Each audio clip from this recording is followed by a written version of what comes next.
since you've been on the podcast? At least a year. It seems I'm like, pretty sure. Yeah, it was like in the 1980s, right? It was 2013, and now it's 2014. So yeah. Have you really not been on since 2013? I don't remember. Okay. Well, welcome everybody to the Rage Select Podcast. It's me, Jeff, and Kevin is back with us here in the studio today.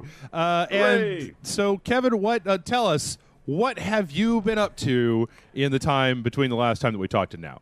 Nothing. I just spend my days unboxing stuff and trying to find places to put stuff away. I know this ongoing thing with my mom's house is it's ongoing. It just continues. Oh, I thought you're making like tons of unboxing videos. You're just unboxing. That would be so much better than what I'm doing. I should do unboxing videos of this crap, but eventually people would just be like, "What is all of this? Is just all crap. It's just all massive amounts of recipes and weird like Christmas ornaments and things. It's nothing good. Believe me. It's an entire house. It's like taking somebody else's house of stuff. Mm-hmm. It'd be like if you took Murphy's stuff and just put it all into your place." And you don't know about any of it, and every box you open is just full of stuff that you have to find room for in your place. That's what it would be like. You'd just be like, I don't know what I'm going to do. That would turn me into a hoarder if I was to do that. Yeah, you're right. Like Jason has like a 3-bedroom house, and I've got like a 2-bedroom condo. If I was to take everything at Jason's house and put it in here, I literally wouldn't be able to move anymore because there'd be so much shit. I think his comics. Just the comics would probably be enough to immobilize my entire house. Well, that sounds like a really grueling task. It's coming close to an end. I hope that by the next time I speak, that the unboxing is done. There's an ongoing thing where books are being sold online on Amazon, and then soon women's clothing will be sold online. So and then that's you could what retire. I'll be doing. yeah, that'd be nice if I could find one Holy Grail book or woman's cloth type item. Get the Antiques Roadshow guys in there, man. Go through all that stuff. Find that one thing. Well, so you have you had any time to do? Literally, I think that I just looked it up, and I think that when we did the Game of the Year, that was probably the last time that you and I spoke. Sure. Have you played anything since then of note? Just, finished Killzone on the PS4. Still playing the one on the Vita. Mm-hmm. And, no. I mean, I have Grand Theft Auto 5 that I have not played sitting right here in front of me. It just... I know, like, if you're a gamer, you're like, what are you doing? Oh, my God. But I was just about to say that. I was about to say, why are we even having this podcast, man? But it's just I can't... I just... it's hard to explain. It's just this, this thing in my head going, you got to finish that stuff in that room. And so that's just, it takes up all my time. But like I said, I'm nearing the finish line. And like I said, I still keep up with the news. We do video game news. I keep up with the news. Mm-hmm. I'm totally, up to date on all that stuff. So everything's cool. It's just my own personal thing. I'm not getting any time to really play any games. Okay. Well, that's fair. Well, if you're not going to play video games, it's not a bad time to not be playing video games. I mean, like last week, I had all these grandiose plans of stuff that I was going to do, and I was going to do this. I was going to, go out and then blah blah blah. And then Final Fantasy 13-3 came out, and I was just like, well, shit. I guess I'm just going to sit here on my couch and play Final Fantasy 13-3 for the next 4 days so that we could do a review for it because this fucking 40-hour-long game. Wait a minute, you were the one that was with me when I reviewed Final Fantasy 13-2. Yes, I played it as well. Right. Yeah. You didn't actually get to the end of that one, right? No. Okay. Yeah. Well, I got to tell you, Final Fantasy 13-3 more inscrutable than Final Fantasy 13-2. That's hard to believe. I'm not even sure that's possible. Let me tell you the basic plot outline, Kevin. The world is going to end in 13 days, and God has brought lightning back from being a crystal so that she could go down and save everybody's soul.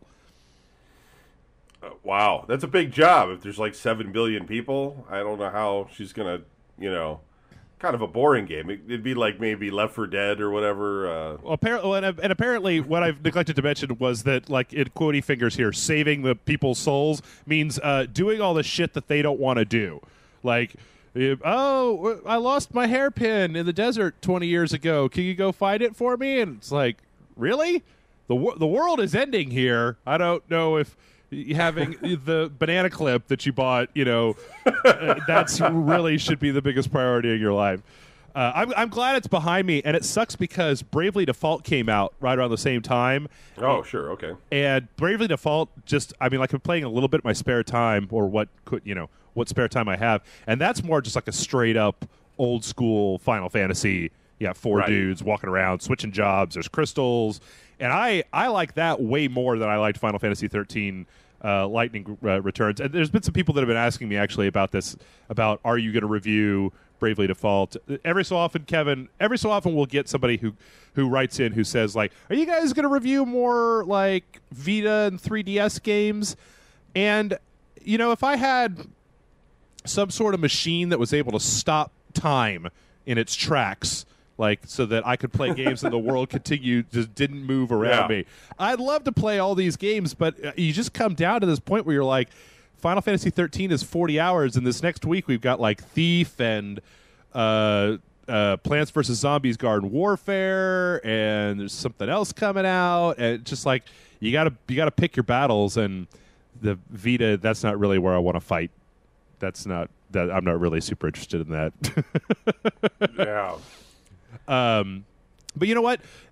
We talked about last week, Kevin. How was your Valentine's Day? Did you do anything? Oh, did you skywrite? I went out to dinner. Mm-hmm. Yeah, no skywriting, nothing like that. Some jewelry. Okay. And some dinner, and that was it. Okay. Sleep. All right. Nothing. Pretty. No gaming that went on. Although I did. I should mention that I did hack my Geo X so that I can play, emulator games. Oh, like just straight up Neo Geo ROMs on it? Oh, and Super NES. And, okay. NES and Atari 2600, which I think watches can now emulate an Atari 2600 by leaps and bounds. No technology really. I think you could do that with some matches on a counter and create an Atari 2600. But no, yeah, it was. There's this thing that you get that you connect to your PC, and then it like writes everything to the unit, and then somebody hacked the firmware and just opened it up, and then there's just like a bunch of emulators that work really great. And I don't know, that whole thing with Tomo and SNK continues. They continue to now Tomo is suing SNK for their trying to take away the contract for the Geo X that nobody bought. Yeah, I thought last time that we when we reported on that originally that was part of the story, or I don't know, maybe it came out shortly after that. Yeah, I mean the countersuit thing's kind of new, but that's just whatever. What do you have any idea what the sales numbers on that thing actually were? I mean, like, did it sell enough for them to even? I mean, in some cases, I don't know, but it just seems like that thing. Really, that's what you guys are going to be all up in court and shit about. Like, yeah, I don't think it. I can't imagine it did well. I don't know what the sales numbers are, but I can't. Who's going to pay that kind of money? I mean, I do because I collect them, but right. I don't see too many other people honestly going out and buying that. It seems almost acidine, really, because you could just get a PSP that's hacked and play all those Neo Geo games unlimited for free if you are a sensible person. So I don't know. But there's a few people. There's enough people out there that apparently they made a mod for it. So there's got to be maybe it's big in Japan or something. I have no idea. Maybe they're just trying to round up all the trademarks because you guys, this is the year at E3 where they're going to announce a new Neo Geo 2 this year at E3. I'm calling it. If it happens, I said it first. Nobody else said it before me. I also want to say Dreamcast 2 as well, just to be safe. Well, it is weird. It is weird that SNK even withdrew the license. You know what I mean? Like they were like, no, we don't want you to have it. 'Cause what are they going to do with it? Right, exactly. What's SNK got up their sleeve that all of a sudden now they want to control that Neo Geo license? It's really weird. They're looking at putting out a new metal. No, wait, that's a different company. I don't know. Maybe Nintendo was going to buy them. Nintendo's talked about acquisitions lately. Maybe they were like, well, we'd like to buy you guys. Oh, but wait, you've given Tomo the Neo Geo license. Well, we could get it back. What's that? That would be like some shit. I wouldn't even really know. I don't really even know what my opinion would be about that if it came out like Nintendo buys the license to Neo Geo, and you go, hey, well, okay. Just further down the road, I don't give a shit, I guess. Like, cool, I suppose. I mean, because were there Neo Geo games on the WiiWare? Didn't they? Or on the Virtual Console? They had Neo Geo games on there, right? I think so. I can't remember because there's so many of those different things, but I think so, yeah. I don't know. I've also heard Nintendo should buy Sega. I don't know if you've ever talked about that, but I really think that right now would be a fantastic move if they were actually able to pull that off. Because Sega, to me, is not the same company that they once were, and they have all that IP that, given to Nintendo, if Nintendo made a Sonic, it would be great. If Sega makes a Sonic, probably not going to be great. Oh, come on, Kevin. Haven't you seen the new trailer with the hot new Sonic? He's got like Band-Aids on his feet and a hipster scarf, and Knuckles is all like, he's buff and shit now, and yeah, they just don't seem to have anybody that cares. there's I have a hard time with Sonic because I played Sonic 1, Sonic 2, Sonic 3. Was there Sonic? I think there was Sonic 3, right? Oh, yeah. Sonic and Knuckles and the lock-on technology. Yeah. I played those. I played about 3 Sonic games. I don't know if I ever actually finished any of them, but I played a few of them. And I've seen an episode or 2 of, like, the Sonic TV show. I don't entirely, and I'm not trying to be hateful here, I just don't really understand the love for Sonic. Right. As a character, I mean, as a game, I kind of understand the whole, like, when it first came out, it was like this, oh man, it's blast processing, goes real fast, like, oh, okay, that was cool, but like, I never thought that the actual gameplay for even the original Sonic the Hedgehog had the legs that something like the Mario franchise had, because when you were going real fast through all those turns and stuff, like, that was real cool, but then you would have to slow down and jump, and you're dealing with enemies and stuff, and it was fine. There was nothing wrong with it. It's just that there are a lot of people, like, we published a trailer for that, the new Sonic game that they're making, and sure. A lot of people in the comments, it seems like there's a lot of people out there who have a great love for Sonic, and not just the original game, but like the lore and the different games, and characters and stuff like this. And that these are people who have just been continually burned every time a new Sonic game comes out, because it's always just dick. It's just dick game. So I don't understand it. Maybe somebody in the comments can explain to me if it's just like Sonic came out when you were a kid and it's tied into that or whatever. Then the whole nostalgia trip, but I guess, like, I've heard that there was the one Sonic cartoon that apparently got, like, real dark, like it was a real grown-up storyline. It's dark, but still the blue hedgehog with little, the stick arms wobbling around and stuff, and it's like, I don't get it. The relation to the interesting thing in the relation was, Neo Geo had that Neo Geo Pocket, and the number one selling game on that console while it was out was Sonic 1 when it was released on it. Really? Like they moved it over there, and it sold big. Like, it was the biggest thing on that. All of SNK's titles that were on there, and the Sonic game was the biggest title by far. Oh. Like some huge numbers. So I don't know. I'm with you. I guess part of it is probably just nostalgia, in the sense that some people like the Nintendo, and then other people like the Genesis or whatever. And I don't know. The Super NES probably. When did that come with a Mario game? I mean, I know the NES did, of course, but did the Super NES come with a game like a Mario? Yeah, I think there was a bundle that had Super Mario World in it. Okay, yeah, but I don't know if you had to wait a long time, because it's Nintendo. So if you really, because platform gaming was huge, just monstrous. Oh yeah, and, there was no first person shooter stuff really going on, and so So then you had to wait probably, and people got the 16-bit console, and they were like, they didn't want to go back to the 8-bit, so they played Sonic. I don't know. I'm just thinking. I can't remember.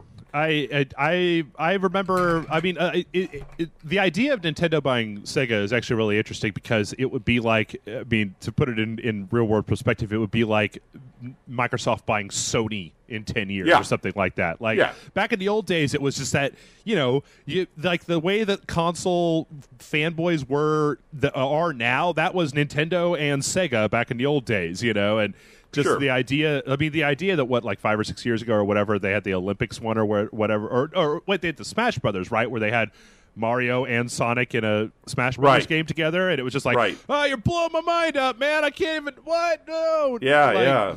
But now... But Sonic's got a lot of IP. I mean, Sega's got a lot of IP. They got that Knights guy. They got that Dance Dance Revolution girl. They got...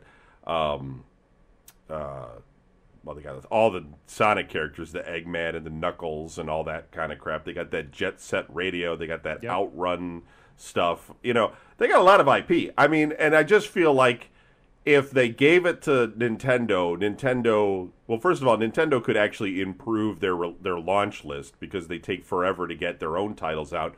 Maybe if they padded it with some other stuff, it would do better for them. And I don't know. It's like you said, they could put a lot of stuff together in combination. And I mean, they've got so many characters, and I'm sure all of that Mario stuff is a licensing cash cow for Nintendo. If they were able to just get the licensing of all those Sega characters as well, I don't know. It just seems like a no-brainer to me. It can't cost that much to buy Sega at this point. It's got to be like you and I could probably put our money together. We'll do a Kickstarter, Kevin. We'll do a Kickstarter campaign. Right. We need like $700. We're just going to go buy Sega. We're going to do it right this time, you guys. We're going to make the Sonic game that you guys have been waiting for a long time. I mean, Sammy bailed them out, but Sammy pretty much just wanted their arcade business for their pachinko line. Yeah. And they went over the numbers like not that long ago, and Sega made a profit this last it was a quarter or a year or something. It was like only, but in video games it was only $27 million. Mm-hmm. Which, I mean, it's cool that they made a profit, but for Nintendo, that's just nothing. I mean, they probably put that into one Mario game or something, so they could just. I mean, I think that they could reach in their pockets since they're doing so bad, make a move like that. Their stock would probably shoot up. All I'm saying is I wouldn't doubt it happening. That's all. Do you think, I mean, I haven't talked to you since we've kind of had the news coming out about Nintendo's dire financial or just the poor sales of the Wii U and stuff. Do you, I'm asking you for Kevin, your longtime wise sage of the video game world, you think the Wii U, they're just going to push that through and keep trying to push it, or do you think they'll cut that loose? Do you think there's any way that Nintendo would kind of just try to cut their losses on that and start developing or like something on par with the PS4, Xbox 360, something with the same power, or do you think they're just going to go completely left field? I mean, did you see the news of what they're going to do with their hospital stuff? Hospital? No, I don't think so. In their financial call. Mm-hmm. What's his name? The head of, I don't know, Nintendo, whatever his name is. For some reason, I got Kaz from Sony stuck in my head. Satoru Iwata? No. Yeah. Is it? And I think so. Yeah, Iwata. That sounds right. He was saying that they're coming out with a new system that is specific to taking care of people.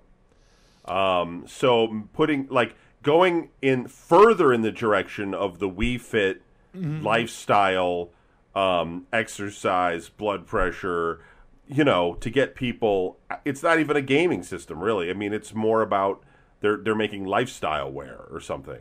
You should read about it. It's on the web. It's really, really, it's not a lot of detail, but it's really weird. It's like they're they think that's where the money is. Maybe it's true for them because that's what sold huge, balance boards and, they showed that blood pressure monitor or whatever. Yeah, I read something about that, but I think that my brain just blacked out halfway through the article going, wait, you're going all in behind the Wii Fit board? That's your master plan is mobile phone games and balance board exercise technology. Yeah. Ooh. So that's where they're going. So the Wii U, I think, I don't think they're, they're looking at this third console, which their investors have always told them you need to have the third console, and I think they've always struggled with that. They've never been able to really get that. And so this is what their attempt is, this third console. Now, at the same time, now there's a lot of pushback on Wii U. And I don't think they're going to release... They're talking maybe they'll release demos on phones, and then, if you want to actually play the full game, then you need to buy it for Wii U or 3DS or something. That might be a interesting thing to at least get their foot in the door on mobile. But I think... I think Wii U is just a flop. I think they're going to have to... There's no choice. It's eventually just going to be discontinued at stores, right? Yeah. I mean, Walmart's not going to give them shelf space for something that's not selling. So, I mean, it's just going to go away. I mean, I know people out there that have one. If that's your only console right now, I feel bad for you. I have one, too. I don't hate it. I like games on it, but it's just I mean, Nintendo's going to release some games on it. Maybe that'll help, but I don't think so. I think it's like GameCube. I think it's just going to shrink and vanish. Yeah. Do you think that we do have Smash Brothers, though? I mean, and right. Like I was saying, I guess on the last either podcast before or something, like, Nintendo's still, for the Wii U, they haven't exploited yet Zelda or Metroid or, I guess there's a Kirby, or it was Yoshi's Yarn game or whatever that's still coming out for it. Right. I mean, like they still could put the full court press.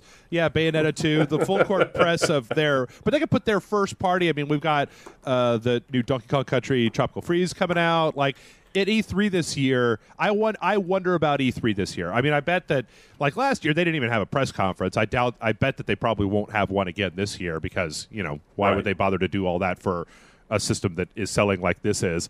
But I wonder if this is going to be the year where in their Nintendo Direct around the time of E3 they come out and they're like Zelda and another new Mario game and Metroid and I don't know, fucking let's go through down the list and just cash in. Let's make those cash-ins on all the stuff that we already have that people always buy. If they're smart, they'll start this spring through the summer just releasing those AAA titles. Mm-hmm. If they try to release them in the fall, they're going to get smushed by the PlayStation 4 releases and the Xbox One releases. But right now, those two consoles are not going to get very much. And so this is the time where they can actually, there's going to be kids out there. It's going to be summertime. They're going to be like, I got money burning a hole in my pocket. I want to buy something. And they're not going to want to buy like an Xbox or a PlayStation 4 because there's nothing, or maybe they already have one, and there's nothing else coming out for it. And then, like you're saying, if Smash Brothers and Mario Kart and all this other stuff starts coming out for it, they'll be like, all right, I'll pick one of these up because they're not that expensive anyway. I mean, it'll be like that secondary system, and Nintendo could potentially turn it around. But if they wait until the fall to release all this stuff or after, I think after this next holiday, Christmas 2014, it's definitely over. Okay. Because have you seen the games that are in development? I mean, I know you have for the next generation systems. I mean, once kids get feast their eyes on those systems, no one's going back to the Wii U. I mean, forget it. Well, that's very true. I mean, I guess the thing is that there's so many between the Xbox One, the PlayStation 4, as well as I still feel like the Wii U is in competition with the PlayStation 3 and the Xbox 360. Yes, and that those absolutely, as you're rightfully saying, around fall, those systems are going to start. They're going to start their slow walk. The distant lands off of everybody's. I mean, right now I still play, because of the show, I play console Tetris. Like, I have the one place where the console that I'm currently playing is, and then I have actually, I should probably take a picture of this. So I turn around, behind me, I have, what is it, an Xbox One, an Xbox 360, my Wii U, my Vita, my 3DS, stacked up, just not hooked up to anything, just sitting there for the next time that I need to pull one of those out and hook it up. Right. I hate this right now because I have like 6 to 8 consoles as well as my PC sitting in my house. And I only have one HDMI cable. I mean, I only have one TV to hook it up to. So it's like I'm constantly walking one in and one out and stuff like that. I wish I had the amount of room that you have in your game room, Kevin, because I have this tiny ass little room with the green screen and the couch and everything, and enough room for just my desk and a TV and the monitors and stuff like that. I wish I had room to basically put all this stuff on a switcher or something, so I didn't have to constantly hook it up and unhook it and shit like that. But I know there's not enough room for any more consoles. We need to retire some of these at this point. Although I've effectively retired the Wii, I'm not going back to it. So the Wii's done in my brain. But at the Xbox 360, PlayStation 3, a lot of life, I think, still left in them. Yeah, so. yeah, absolutely. Well, I tell you what, let's get into, we've jabberjawed quite a bit here. Let's just segue right into the news. We've got a couple news stories today. I kind of cut this down a lot because I think that there's the one big one that everybody's talking about, and that is that Irrational Games has been or is being shut down.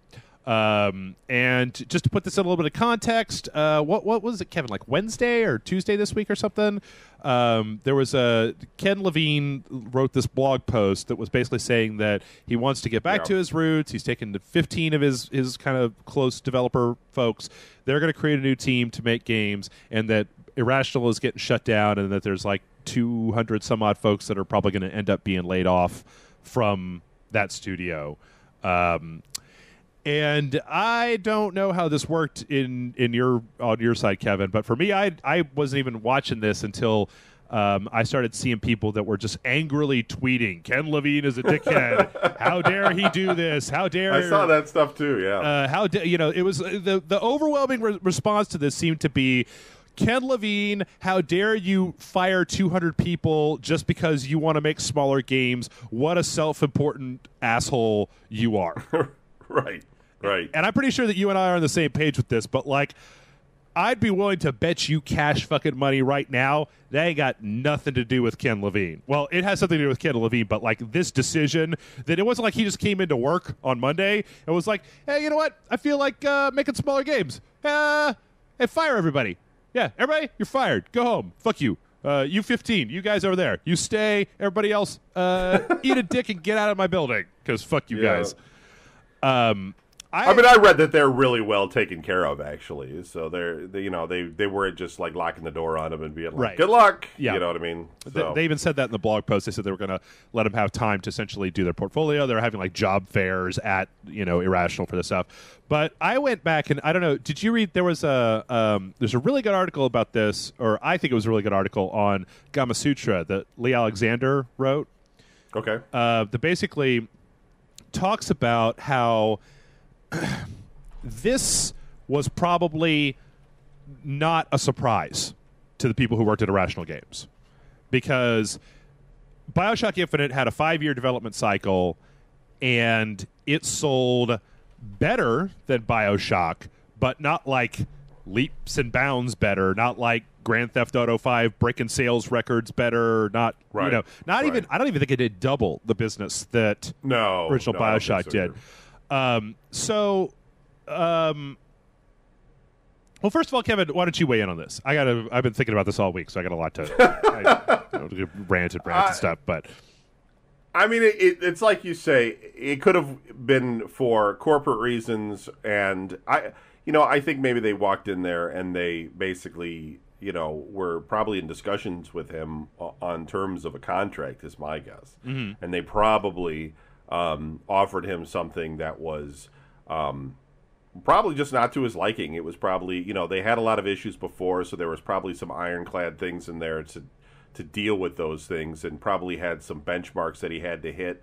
And, and he has all these people that are tied up under him, and he was probably just looking at all of it and just feeling as though it wasn't favorable for, what he wanted to do. And the fact is these days, if you do have a dedicated team of 15 people, that's actually kind of a lot if your goal is to make, like, smaller games. Sure. And he can probably make he has the potential to make millions of dollars doing that, but at the very least, he has more than enough to make a good living for all of those people, and he's got enough money himself that why deal with all that pressure and stuff to try to make a AAA title. And I think, I mean, we could talk about this after you, but I think that it speaks volumes about the fact that the pressure to make these AAA titles is so high that we're going to lose people because of it. We're going to lose AAA titles because, it's not, the people that are behind are just not, you know what I mean?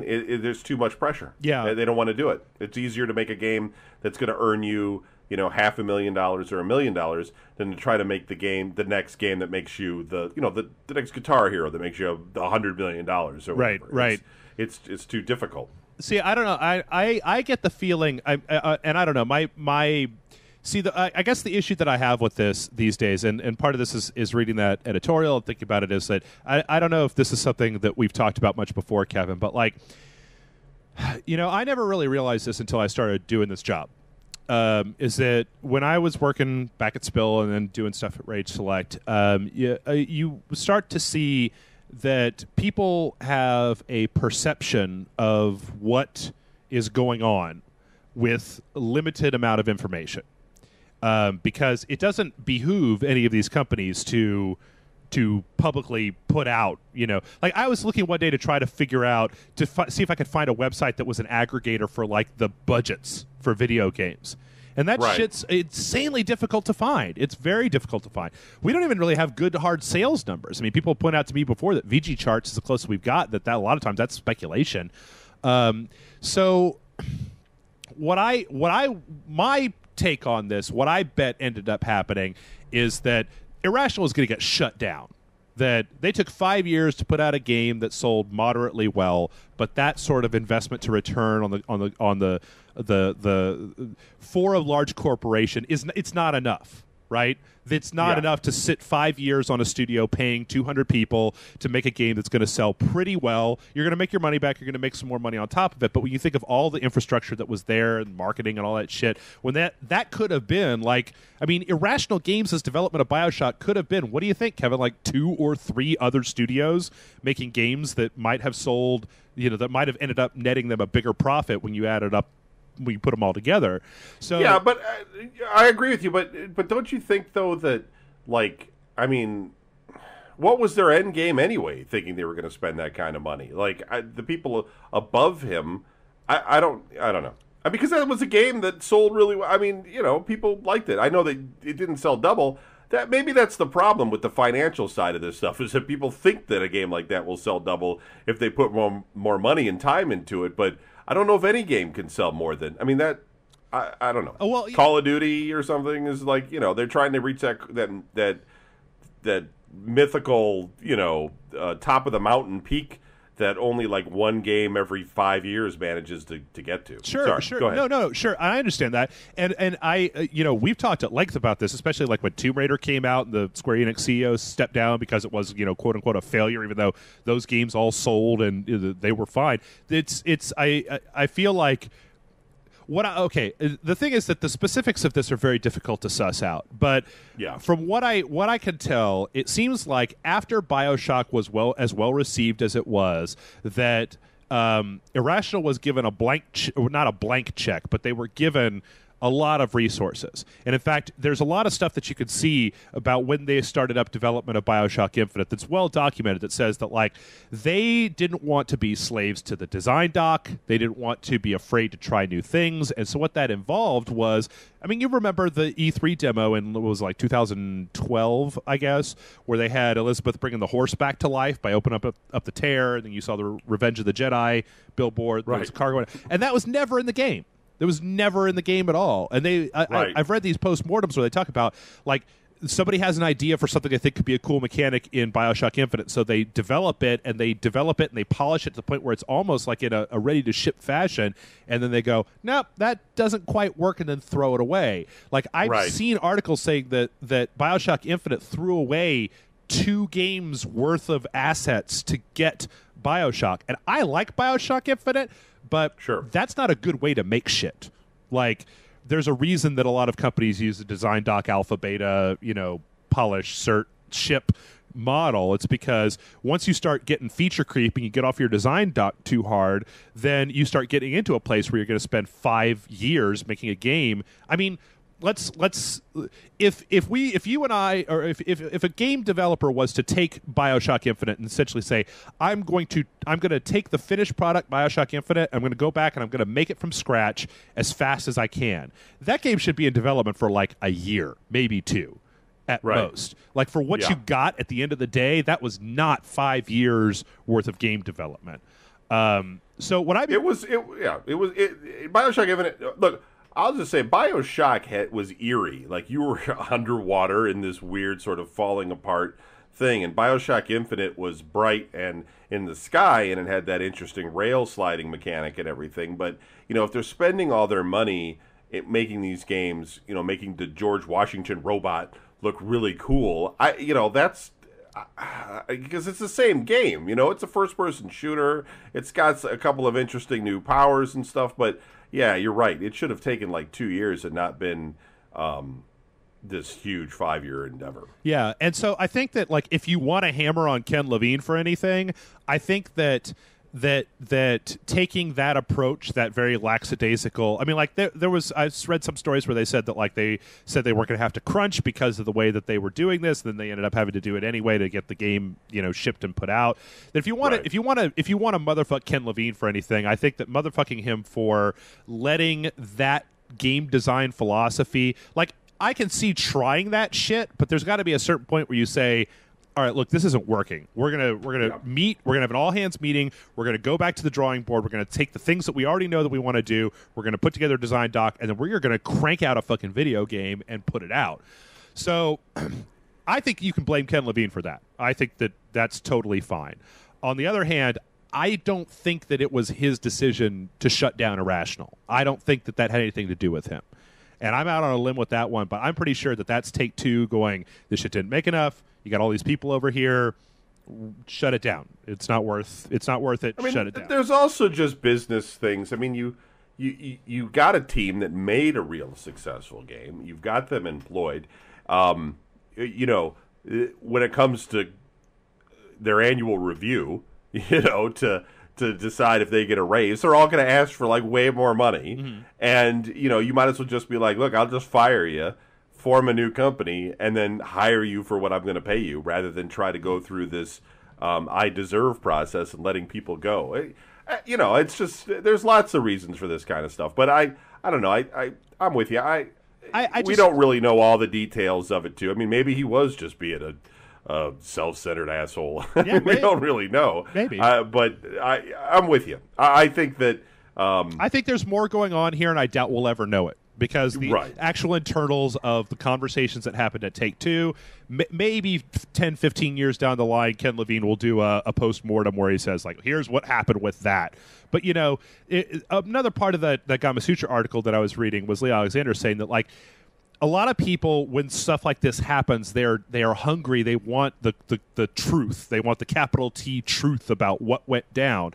But that at the end of the day, it is not in anybody's interest to tell that truth. Most of the employees are under an NDA. The company doesn't gain anything by saying, like, yeah, well, it was fucking... We don't give a shit about humans. We just fired them because we could just hire more people because this is a cutthroat industry right now. So it's doubtful that anybody will ever, that at least for right now, that we're ever going to know the whole truth. To me, the bad takeaway out of this, I mean, obviously 200 people lost their jobs and that's shitty, but I was talking with Grant about this, Kevin, and like, man, we don't live in a world where you get to keep your job, especially in a field like video games. Like, we've seen in the last 5 years, how many studios have we seen shut down? I mean, last year we saw THQ, pillar of the games industry, crash, fall down, go out of business. I think software development in general is a steady profession. Mm-hmm. I mean, I think that's just because the technology changes so rapidly. Young people know the technology now, and when you get older, you don't want to relearn all that technology because it's always new, and so they eventually move on to different things. They'll start their own businesses. They want to try their hand at being, their own business creator or whatever. I just think that it doesn't work. I don't think that people can keep IT for very long. So you have, you shut down. Even if you kept your studio open, my guess is your turnover is probably pretty high, unless you're Valve, or maybe Bungie, because Bungie did that whole buyback thing, and you're sharing in the profits. But I think if you're just a normal studio, I mean, look at EA. I mean, EA shutters everyone. They buy somebody and then they just slam the door on them after the game comes out. There's no desire to keep any studio, and you know what? I don't know. You know what? If you ask me, I think that's crappy. I think you should be able to go to a game studio and have a long career there. If you make a successful game, they should keep you on to make the next successful game. I agree. Yeah, I think that's more indicative of American business practices than it is of any. I don't want it to seem like I'm hammering on these developers or anything like that, but I think that it should be exactly what we just said, but it's not really right now. And so, we're seeing places get shut down, and we're also seeing new stuff crop up all the time. Or this half of these guys were shunted over to this studio. I mean, what's the guys that made Kingdoms of Amalur? Remember that? Where they were like, they bought Big Huge Games and they brought them on to help, and then they fucking killed off Big Huge Games because the game didn't do so well. So this stuff happens. I mean, and the reason, and the thing is that we're all paying for it in the price of these games, because the developers, the programmers and the art people too, everybody developing the game, they know that their job is expendable after 5 years. Yeah. You know what I mean? And so they're looking at it when they come in the door. They're saying, well, look, man, I worked on BioShock. You're going to either pay me like $200,000 a year, or whatever the hell it is, or I'm not going to work for you. I'm going to go work for somebody else. And there's not a lot of, when you're a game development company, I mean, who you going to get? Who else you going to put an ad in the paper? Need artist, must have experience working on AAA game. Yeah. You're really stuck. There's not much. So, we pay for them to get paid really well, and I think that they know they can go someplace else. But I don't know. It's getting dirty a little bit. It's getting like these stories and things.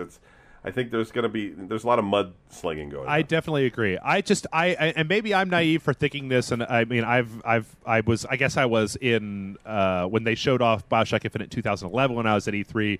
Ken Levine was there doing the presentation, whatever, but I've never met the guy or anything. I don't know if he's a son of a bitch or if he's a real nice guy or what. Like, on the opposite, I'm going to say here to say that I don't want this discussion to come across as me being like, you guys leave Ken alone. You leave Ken Levine alone. He's a nice guy. I don't know. Maybe he is a son of a bitch and he came in. All I know is that from my experience in the corporate world and from my experience in things I hear in the video game world and stuff like that, it's rarely as cut and dry as Ken Levine walks into a game development studio and says, you guys all go home. I want to make smaller games, so fuck all you guys. Get out of here. That there's probably more to it than that, and that we'll probably maybe never know what happened. I mean, fuck, man, look how long it took for us to see what happened with Jeff Gersman leaving GameSpot. Like, he had to leave that company, found his own video game website until that became big enough that it got bought back by the parent company that fired him in the first place. And as part of getting bought back, he was like, well, we're going to have to go out and I'm going to have to tell these people what happened when, I left. Like, there's just no good reason for anybody. There's no good reason for these people to be transparent with this stuff, which sucks because it makes our job hard. Like, go out and try to find sales figures or development budgets. There was an article in the New York Times about BioShock Infinite where somebody speculated and they said that it was $200 million to make. There was $100 million for development, $100 million for advertising. And then Ken Levine came out on his Twitter and was like, no, or I didn't see that much money walk in the door or whatever. But at the end of the day, like, what incentive does 2K have to let us know their development budget? Zero. Right. Like, there's no benefit to letting us know that at all. So I don't know. But all right, well, that's that. Kevin, do you have final thoughts here? No, I'm with you. Okay. I think that's good enough. Okay, all right. We've spent so long with that one news story. We got two more to go here, and they're pretty short. They're making a new Tony Hawk game. Yay, I guess. Well, that's kind of why I brought it up. Was I don't know if yay or what's your history with Tony Hawk, Kevin? I mean, like everybody, I played the first one, and I played some of the clones because on the PlayStation, there was a lot of those coming out. I remember Acclaim made, what was that, Triple X BMX or something? Oh, yeah. But there was also some other ones that were halfway decent. So I played those, and I played some later ones, which they're all, pretty much the same concept, And I thought that the original did something really good, really new and inventive. It made it feel fun to play a skateboarding game on a console, which hadn't been really done before. But I have no interest in playing any new ones. Well, I guess what they did, Tony Hawk, then they did the Underground series where you could run around where it was like open world. That was kind of interesting. The first Thug, I guess, was kind of interesting. And then, but I'd actually forgotten until the story came up that outside of the Pro Skater HD that came out in Summer of Arcade last year before, something around there. The last new Tony Hawk game was that Tony Hawk the ride, remember, where they had the plastic skateboard that you stood on top of that didn't work and was kind of crappy or whatever. Oh, I totally forgot about that. So yeah, I don't know, folks. I want to know from you, the Rage Select listeners, whether you guys are interested in a new Tony Hawk Pro Skater game or not. I mean, I don't know. I'll play it. I mean, I got no serious beef against Tony Hawk. I think I probably like Skate a little bit better than Tony Hawk. Did you ever play any of those? Yeah. I didn't play Skate, no. Is that like that much different, though? Yeah, it was a little bit more realistic. You weren't like grinding along the top of, a warehouse and busting through windows and shit like that. It had more of a... It was probably closer to... how most of the sports games that come out are more simulation. They are just like arcade style. Skate was probably more of a skating simulation than Tony Hawk. But I think Tony Hawk Pro Skater HD was fun as hell. I played the shit out of it. And last up, but certainly not least, the International Game Developers Association has issued a statement opposing King's recent Candy Crush Saga trademark filing. Woo! Have you been following this whole thing, Kevin? Where they trademarked the word candy or whatever? First they went off. There was the they went up against the Banner Saga guys for Saga. And then they wanted to go in and register Candy and Saga as trademarks. And then I guess last week we had the story that came up where there was a guy who created a game called Candy Swipe that was in a lot of ways similar to Candy Crush Saga, like a year or two before Candy Crush Saga came out, and that he was opposing their trademark based on the fact that he has direct evidence that Candy Crush that people are confused that by ripping off his or ripping enough of the game off that people were downloading Candy Swipe and they would be like, this is a Candy Crush, and leave 1 star because it was confusing because they swiped a lot of, and people were saying that they thought that Candy Swipe was a ripoff of Candy Crush when in fact it was the other way around. There was also something out there about King buying another game or another franchise with the word candy in it that had come out before that other one, and it was speculated they were doing that so that they could essentially retroactively grab the trademark and muscle this other person out. They've been really shitty recently with the whole Candy and Saga and stuff. So I'm glad that the IGDA has some lawyers that they can get in there to, that's not just some guy in Milwaukee or whatever trying to fight King. On one hand, I think that you kind of have to fight a little bit. I mean, not be this ridiculous. I mean, but, you look at Zynga. They literally just, pretty much stole other people's game designs and ideas. Mm-hmm. And if you don't go in there and at least, protect your property. But at the same time, I know you can't just go after these names. That's we mentioned on I think it was on the first time this came up that there is a legal precedent that if you don't try to defend your copyright when it is your trademark, your trademark, then a court can say, well, you can't selectively pick and choose when to defend your trademark from infringement. You must just defend it whenever it is attacked or whatever. Right. But yeah, I think that. If I was King, I'd probably just let this shit go because I haven't seen anything that makes them look good in this whole thing. I see. That's the other thing too. Is I don't think the guys that are working on the games and doing the day to day even know that stuff's going on. Sure, there's probably a legal team, and that somebody somewhere says make sure no one's stealing our stuff, and they just start sending out, cease and desists and all this sort of stuff.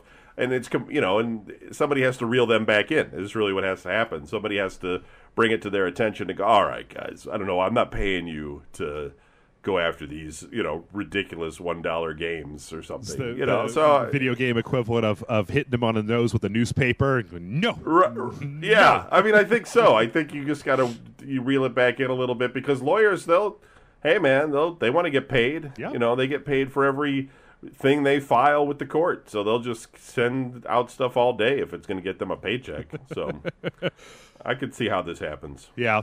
Well, I'm hoping. I mean, okay, Kevin, I've seen your Facebook. You play Candy Crush, right? Occasionally, sure. Yeah, it's just match 3. Is that what it is? I've never played it before. I won't. I mean, I won't get anywhere near it now. But It's it starts out that way, and then it kind of it gets to, like, there's these different. What happens is there's a puzzle board, and then it says what you're supposed to do to clear that board. So it might say, like, match 3 and destroy all these items on the board. So there might be bombs or something, let's say. It's all different kinds of candy. Okay. But it might blow up different things on the board. And then you'll go to the next level, and it might be like, okay, now try to get all of these different kinds of fruit to the bottom of the board. Mm-hmm. So every one is a little bit different. It's not just like playing Bejeweled, where you do the same thing every time. Like, every board kind of has a different layout type of thing. Okay. Yeah, I don't know. It's good Schadenfreude every so often to you kind of want to see people who have been reported doing crappy stuff get slapped around a little bit, and I'm glad. I mean, mostly, this wasn't even on my radar until they went after Banner Saga, because those guys are local, and it's like, hey, this is nothing. This is Nordic mythology match 3 candy game, like, no confusion whatsoever, but. It's just the thing for it's just the replacement for, what was it, Farmville or something, and it'll go away. It won't even be relevant. A year from now, we'll be like, remember the Candy Crush? I don't even know if that's still around. Yeah. Is Farmville still around? Does anybody still play Farmville? I'm sure somebody does, but yeah. Was it the Flappy Bird? Isn't that the big rage right now? You know what? Okay, before we go to break, I'm going to take a break real fast. Before we go to break, all right, Kevin, do you have an iPhone? I do, but I don't use it. Okay. So Flappy Bird came, and Flappy Bird went, and Flappy Bird is gone. And I played it, and I thought it was kind of stupid.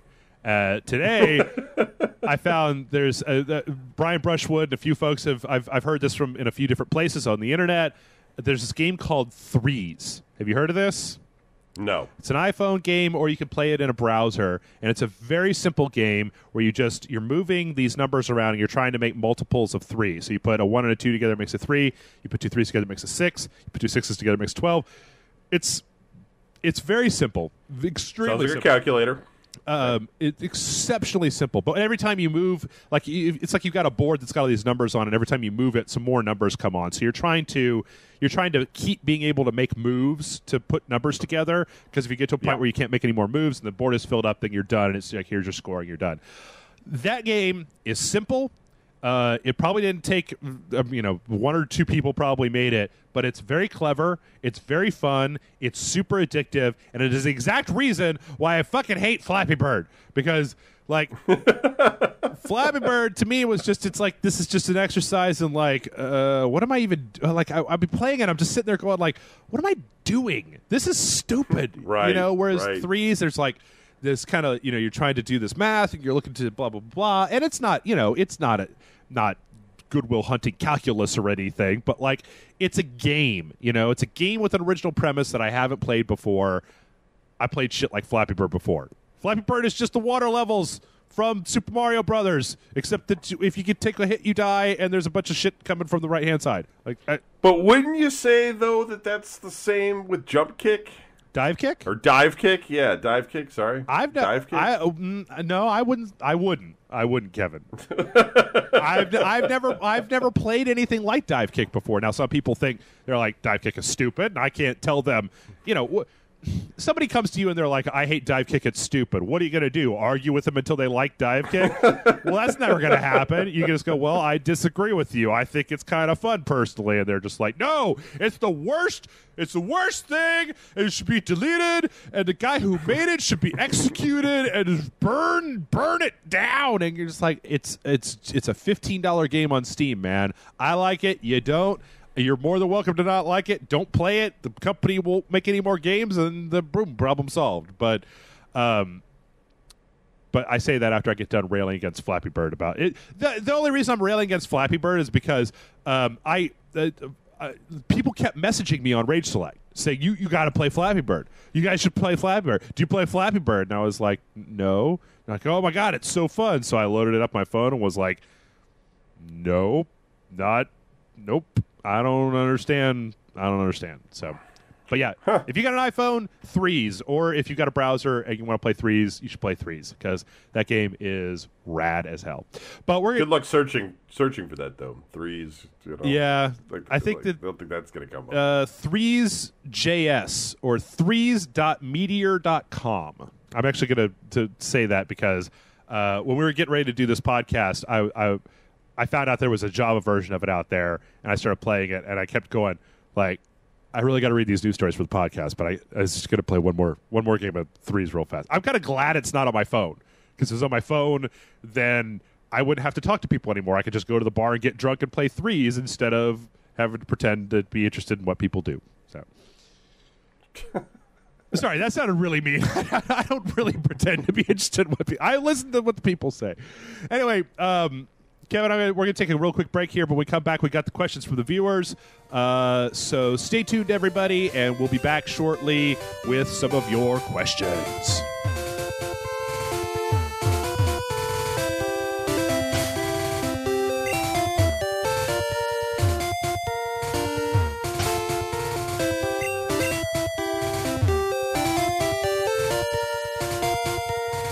And we are back. Hooray! And it's time for the emails. But before we start, I just wanted to real quickly say thank you to Chris, who sent us his code for the Titanfall beta on the PC when we did the Super Awesome Video Game Show episode of it. I wasn't sure whether some people don't want you to say their names out loud, on the air, Kevin. But sure, he emailed me back and said, "Yeah, I don't have any problem with that." So thank you for that code because that was a hell of a lot of fun. Did you get into that or play any of that at all? Probably not. Which game? Titanfall, the beta for Titanfall. No, I've heard so much about it though, and I totally want to play it because I hear it's like some sort of, generational shift in the way we're playing those games. I don't know. I think it's really interesting. I think it has a lot of options in it that cater to people who are not just like super pros at first-person shooters, and I think that's cool. Like I don't know why it seems like only not only, but why it seems like West and Zampella are the folks that they're the ones that are pushing this shit to try new stuff. If it's just that they have the cachet as developers to be able to do that without people just going and like happens on the internet. I mean, you've seen it before, Kevin. Right. But I tell you what, let's head on forward to the emails. We got a few this week, and the first one comes in from Michael, and he says, "Greetings, Jeff and Jason. I'm a loyal fan of the site since the old days and tell my friends about you all the time. Thank you very much. I'm thinking of buying a PlayStation Vita instead of a PS4 since there's only a couple PlayStation exclusive games I want to play, and I'll mostly be on my Xbox One. Can you tell me the pros and cons of having a Vita? Also, should I wait for them to put out a new Vita? I don't know if that's a thing or not. Keep up the awesome crude humor, and I'll keep selecting Rage Select. Your biggest fan, Michael Maitrejean. P.S. Tell Kayla she gets a special internet transmitted Valentine's kiss from me. That's kind of between you and Kayla, Michael. I don't want to be Kayla Cromer's personal secretary for Rage Select. That's just weird. I'm going to have to, every week be like, all right, now this person sent you, blah, blah, blah. But, yeah, Kevin, do you think, I brought this question up because he sent it in, and I read it, and I started thinking about it, and I was like, I don't know if there's really a good reason to get a PlayStation Vita. I mean, if you have a PlayStation 4, there is. Oh, have you been doing more the remote play stuff? I mean, you can. Like I said, I haven't been playing any games, but if I was, I would totally be playing that. Plus, I have Killzone on the Vita, which I really enjoy, and I've been playing that a lot. So, but I hear you. I mean, if you've never had a PSP, there's a lot of PSP games out there on it to play. And, you can do the remote play. And it's got, doesn't it have, like, Facebook and Netflix and stuff on it, too? I mean, there's a fairly good reason to have one. It's just that we're not the type of people that travel a lot, so we're not in need of that handheld gaming experience. Yeah, I guess that's really the big thing for me when it comes to, I mean, I hate to say this just as much as the next person, but, like, if you commute or you have, like, a bus ride or something, or you're going all over the place, or you find yourself at a lot of points in time where you need something that is portable, then yeah, a Vita or a 3DS would probably be really good. But if you're mostly a console gamer, like my Vita doesn't. I mean, every so often there'll be a thing that comes out. Like I think the last time it was Persona 4 Golden when that came out like a year ago. I sat down with my Vita and just cranked through that thing. But if you have, we've said this before, if you have a major console hooked up to a television, at least in my opinion, that is a preferable experience to playing something on a handheld for hours and hours and hours at a time. Smaller games you can get for your phone, Sure. So it just kind of is a question of, if you don't have a PlayStation 4, I don't know. You know what? I'm gonna. I mean, they do have a new one, right? PlayStation Vita Lite or something like that. Yeah. It's the streamlined one coming out, or it's out, and it comes with a game, or I think it comes with Killzone packed in. I've seen some reports that like I think it's $199. they changed out the OLED the screen. memory. Yeah, but it's got like more memory, or maybe like it comes with a memory card, is what it is. Like it still has the 1 gig internal, but I think it comes with like an 8 gig memory card too. Right. It's a pretty good deal for $199. I'm not as displeased with it, I guess, as you. I think that we don't go back and play as many old titles, but if you do, I mean the retro catalog that's on there is really large, and you could do a lot of things with it. I think that I think it's pretty competent. I would back that up. I mean, I'm looking at I just pulled up Metacritic and I pulled up releases by score of all time for the Vita. And I think that like there's a lot of stuff on there like Limbo and Spelunky and Imaginarium and Guacamelee.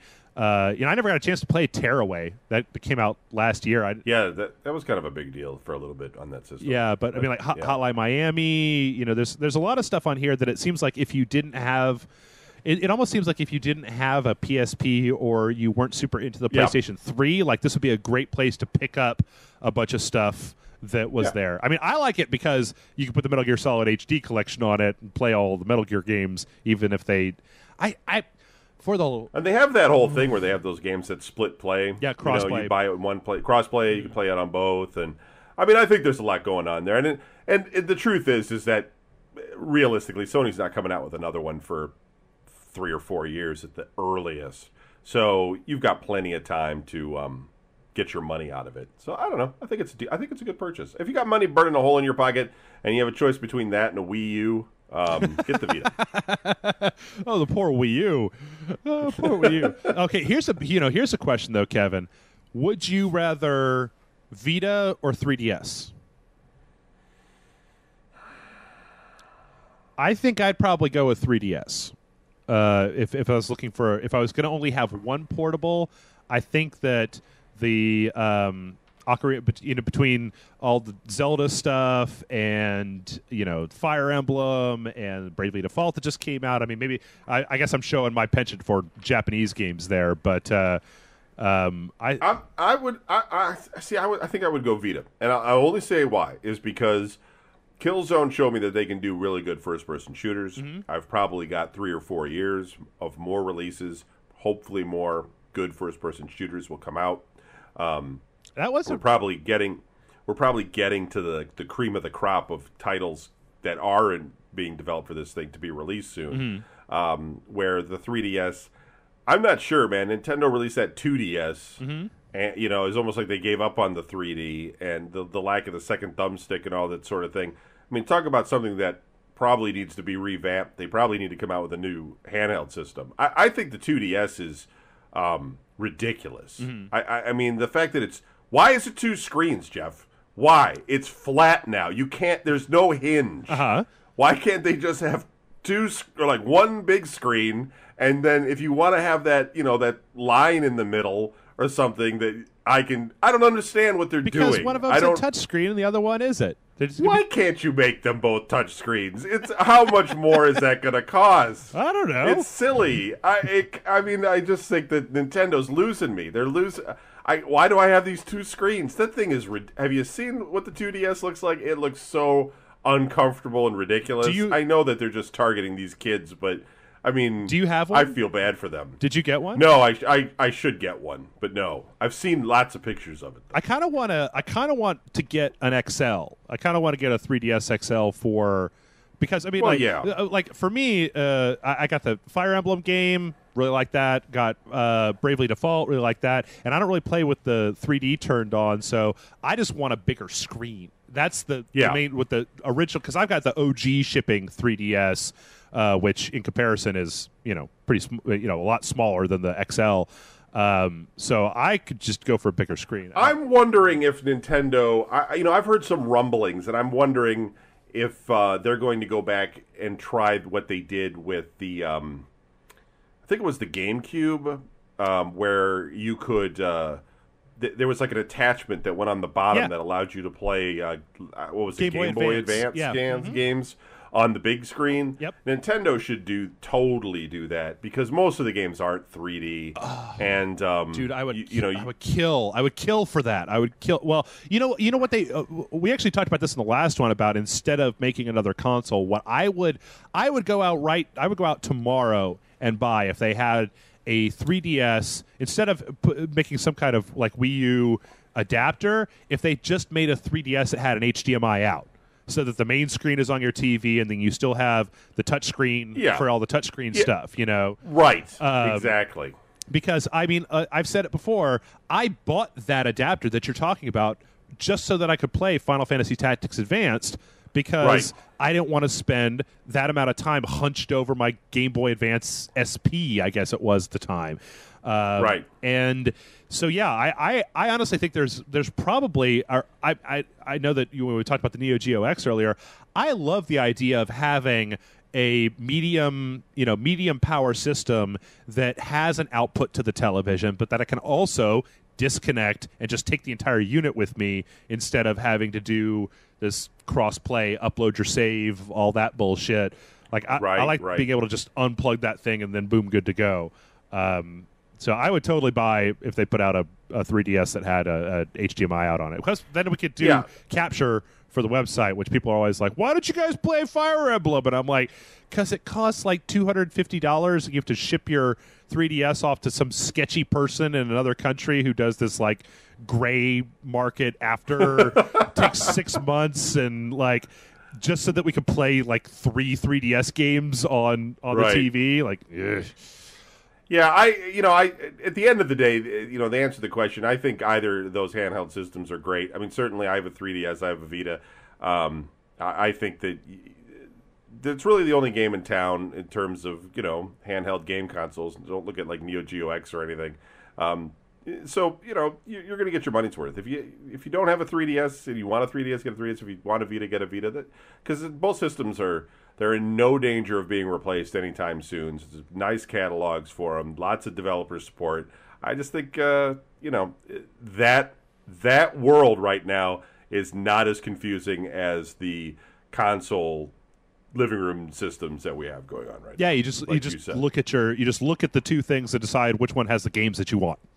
Right. Basically. Totally. Right. You don't have to have 5 consoles in your living room or whatever like we do. Yeah. Because it's just retarded right now. All right, our next question comes in from Joseph. Joseph says, hello, Jeff and Kevin.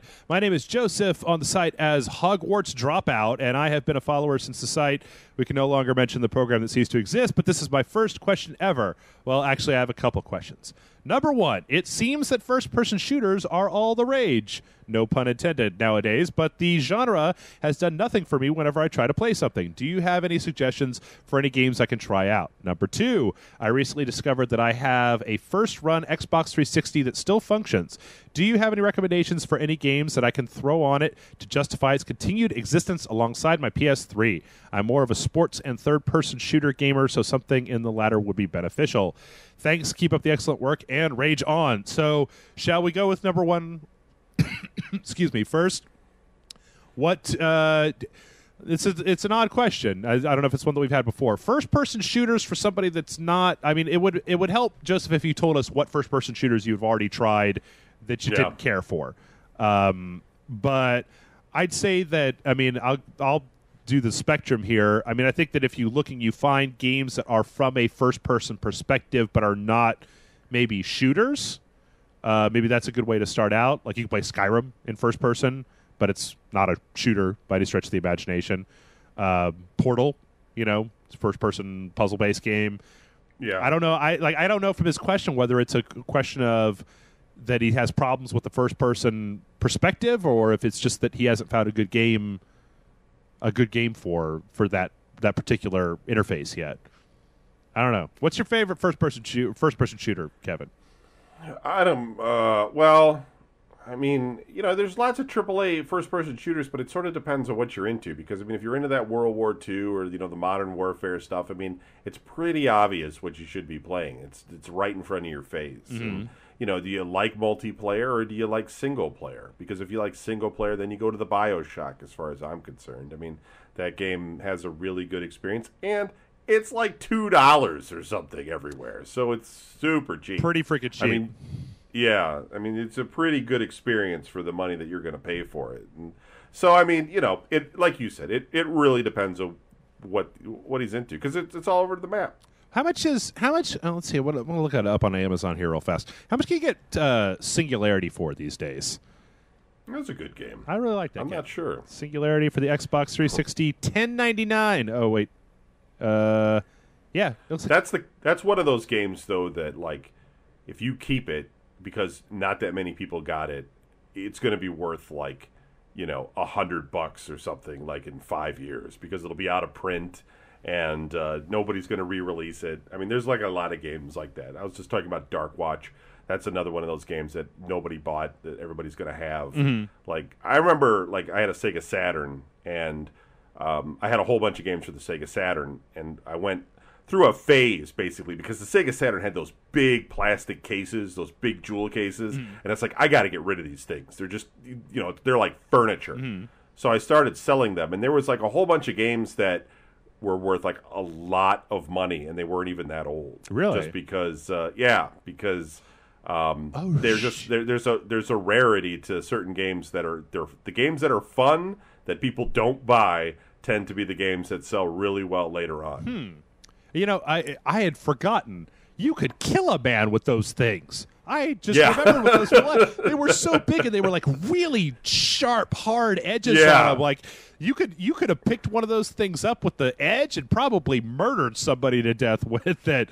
Yeah. Oh man, I've totally forgotten about those. The Saturn cases.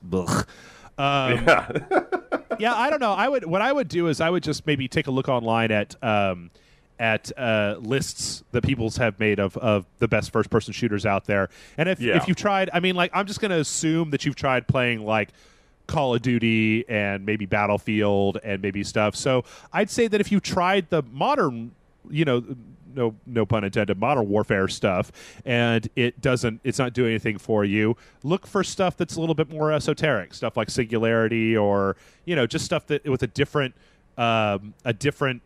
genre to it, stuff that's older or newer. Yeah, I mean, if your friends are introducing it to you and they're throwing you into like a multiplayer game where you're getting shot in the head every 5 seconds, you're not probably having a lot of fun. You need to play something a little bit more low key, go to a first, a one-player game, or play something like Jeff said, like play Portal, which is puzzle-based but still really fun, and figure out what you like. Then write us in again and be more specific. Damn it. That's actually not a bad thing. We get questions like this all the time, asking for recommendations for et cetera. And I know that I always say, like, keep your emails short, but the more information that you can tell us, the better chance we're going to have of telling you something useful. Yeah. As far as number 2, he's got an Xbox 360, something to recommend. He says sports and third-person shooters. Well, the obvious, Kevin. Do you want to give them the obvious? Sports? No, third-person shooters that you can't play on anything but the Xbox 360. Oh, for some reason I thought you said sports and third-person shooters. That's what he said. No, that is what he said, is sports and third-person shooters. That I can't play on the 360? No, that you can only play on the 360. I'm screwing it up, Jeff. Why don't you answer the question? Gears of War. Gears of fucking War, man. Like, that is a third-person shooter that you can only play on the Xbox 360. If you're into third-person shooters, then that's the one that I'd say more than anything. I mean, I'm assuming that if you have a PlayStation 3, you've already played GTA, Mass Effect, Red Dead, all the other third-person shooters. I don't know shit about sports, so I couldn't make a recommendation for you about sports. But third, yeah, I don't think the days of there being exclusive sports for a console is around anymore, right? I mean, Sony doesn't have 989 sports anymore. Does Microsoft have anything like that anymore? I mean, baseball's always that weird franchise that's not too exclusive, but I don't think so. I think it's all EA these days and 2K releasing whatever. I'm looking through Alan Wake. You'd probably not be a bad idea if you've got a 360. I'm looking through a list here on Wikipedia of games for the like console exclusive games for the 360. Crackdown 2. True, Crackdown. Yeah, that's a fun franchise. I've heard. I've never played Crackdown before, but I've heard nothing but good stuff. Fable, apparently. That's a third-person game. In fact, that Fable Anniversary just came out. Halo. You might. I mean, I tell you what. If you've never played it before, you might try like Halo 4, and because he's always talking about first-person shooters, you might try Halo and see what you think of it. I mean, it's Halo. We've talked some shit about Halo in the past, but I'm going to tell you, there's a reason why Halo is what it is. It's not like it's a terrible game that nobody likes. As far as third person, Oni Chambara, yeah. Don't get Oni Chambara. These aren't console exclusives anymore. Okay, never mind. Fuck it. Oh, Witcher 2. That's a good one. Try Witcher 2 for the 360.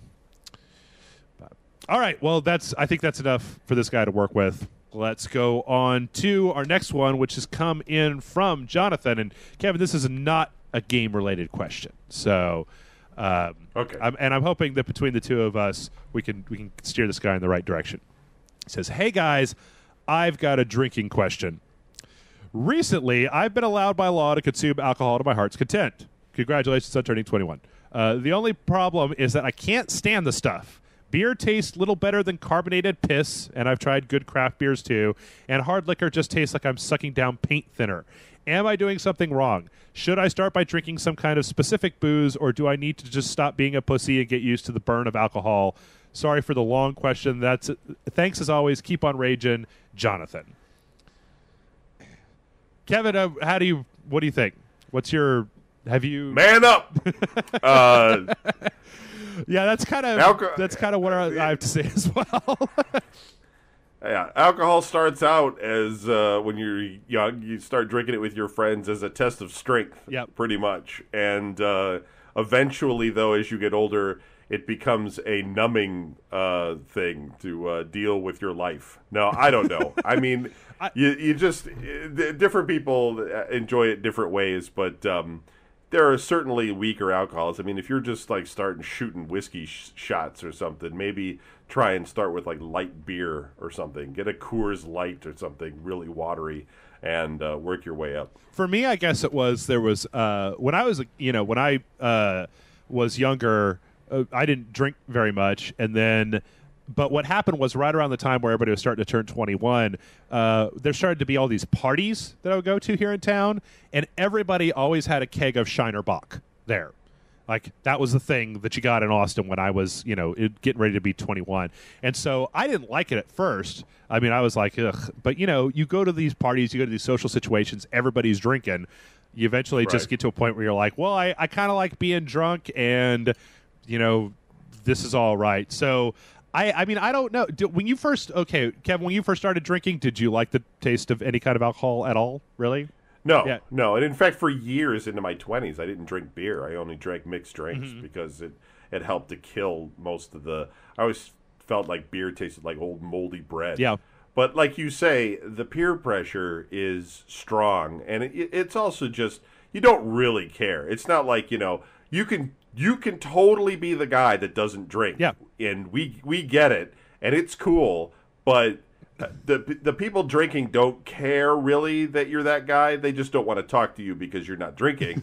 And so eventually you just feel sort of left out and you'll drink. I mean, it'll just happen. What a terrible thing to say. The people that are drinking, they don't want to talk to you. It's true though. If you're the guy not drinking, people are like, "Oh, that's cool that you don't want to drink." I'm not going to talk to you though. I'm going to talk to somebody else. Well, and I'm not saying that you're wrong. I'm just saying I've never actually heard the statement articulated before. It's so like black and so dark to hear it said out loud. Because I know exactly what you're saying. Like there've been enough Friday nights that I've been like, oh, I'll tell you what. There's also the opposite side of that where there's plenty of times where I've been out where sometimes for whatever reason I'm not drinking and everybody else is just plastered. And I'm just sitting there like, oh, man, you guys, when you're sober, all you guys are so fucking stupid. But if I was just drunk like you guys, then I'd just be like, yeah, yes, dinosaur porn. That's the funniest thing I've ever heard. Right. The conversations flow better, and, it's just... Also, when everybody gets drunk and then you all do stupid shit, then the next day nobody has to be embarrassed because you were all drunk and you were all acting like idiots. Instead of like, if you're the only one that's really hammered at a I don't know, AA meeting or something where everybody else is stone cold sober, then you're an asshole. But if everybody's drunk and acting like assholes, then it's pretty socially acceptable to kind of be a little bit more of a dick. But yeah, I'm gonna recommend. As Kevin said, I wouldn't recommend anything. I would say Coors Light maybe. Because Coors Light's a shitty beer.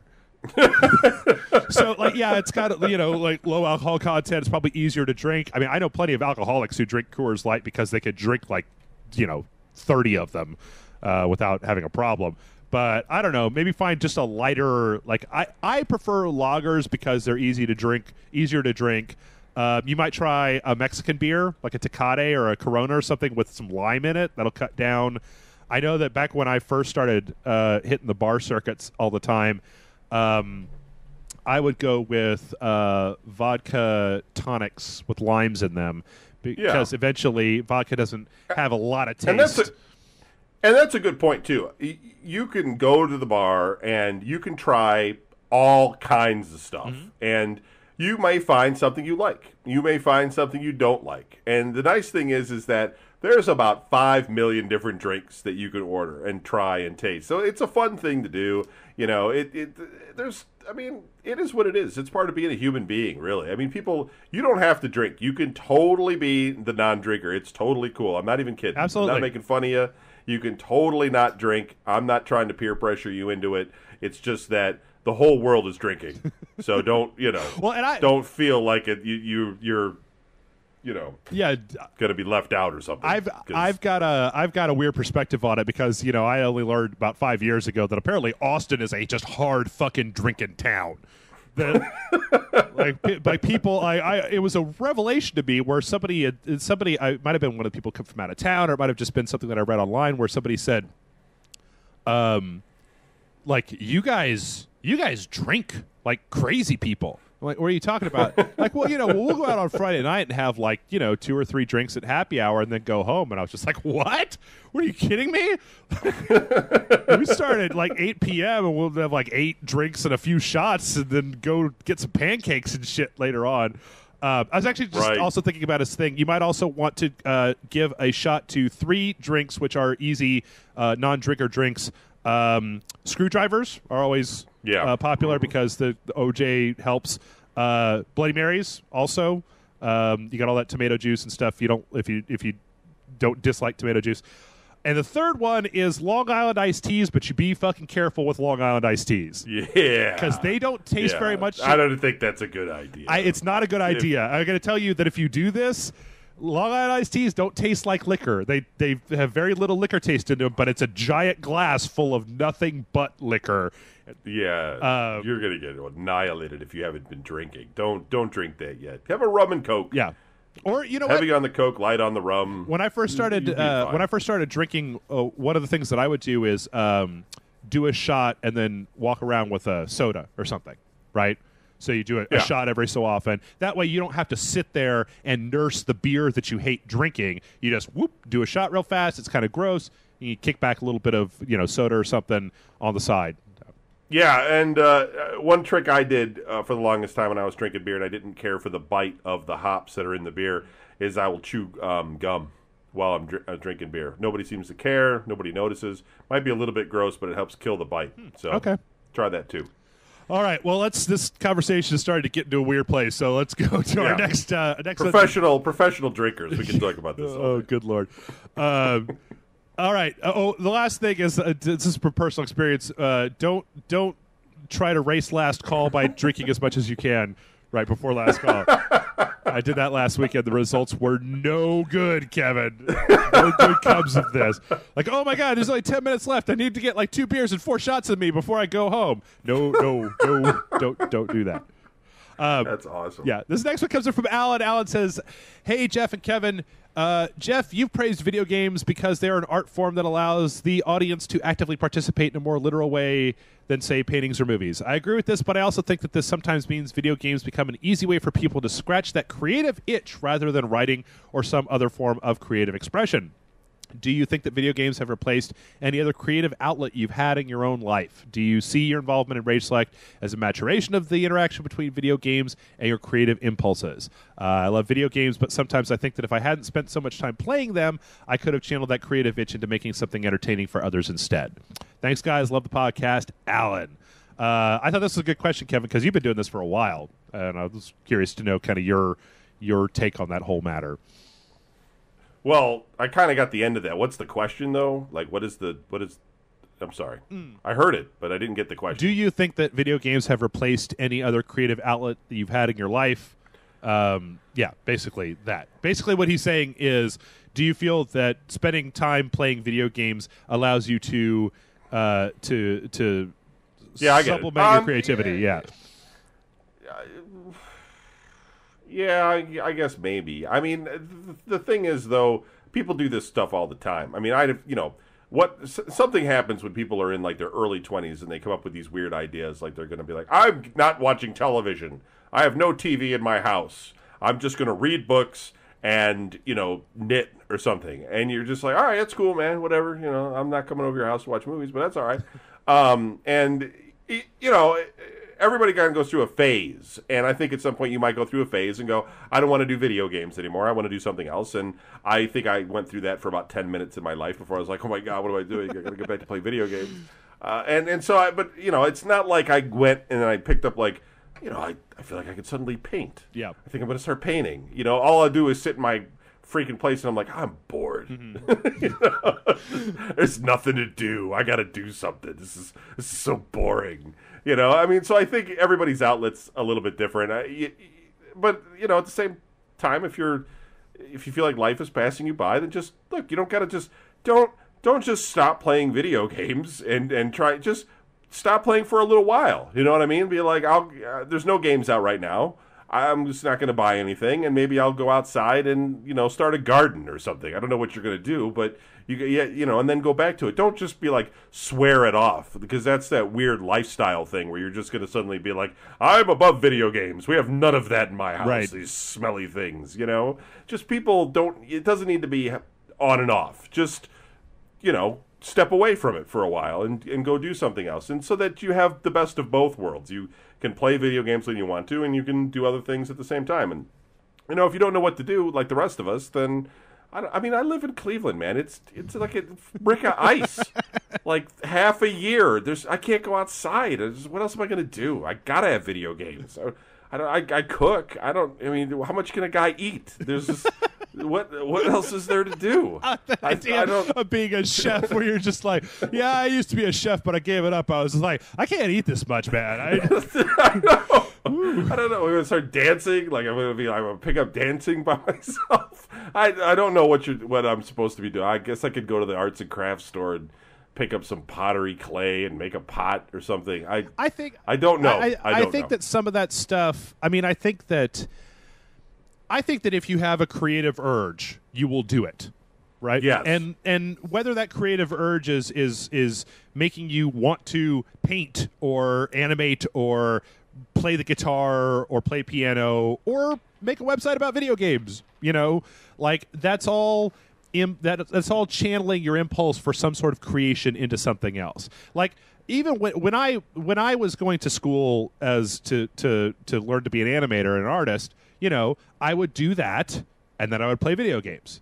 and I'd have a project that was due, and I'd sketch a little bit, and I would do this thing, I'd finish this project, and then I remember very vividly that when Grand Theft Auto 4 came out, it came out like the day before my final for painting class was due, and so I was sitting there like just fucking furiously whipping this painting together because I was like, I want to play Grand Theft Auto 4, like it. Yeah. So I don't necessarily think that. I think that what he's getting at, I think that there's I think the creativity and shit like that is real important. I really do. I also think that sometimes, though, we put too much of an emphasis on it to the point where you can start to feel, as he's kind of intimated in this email, that if you're not doing something creative, that you're somehow lessened as a person. And sometimes creativity isn't about creating the things that people think are traditionally as creative, like art outlets.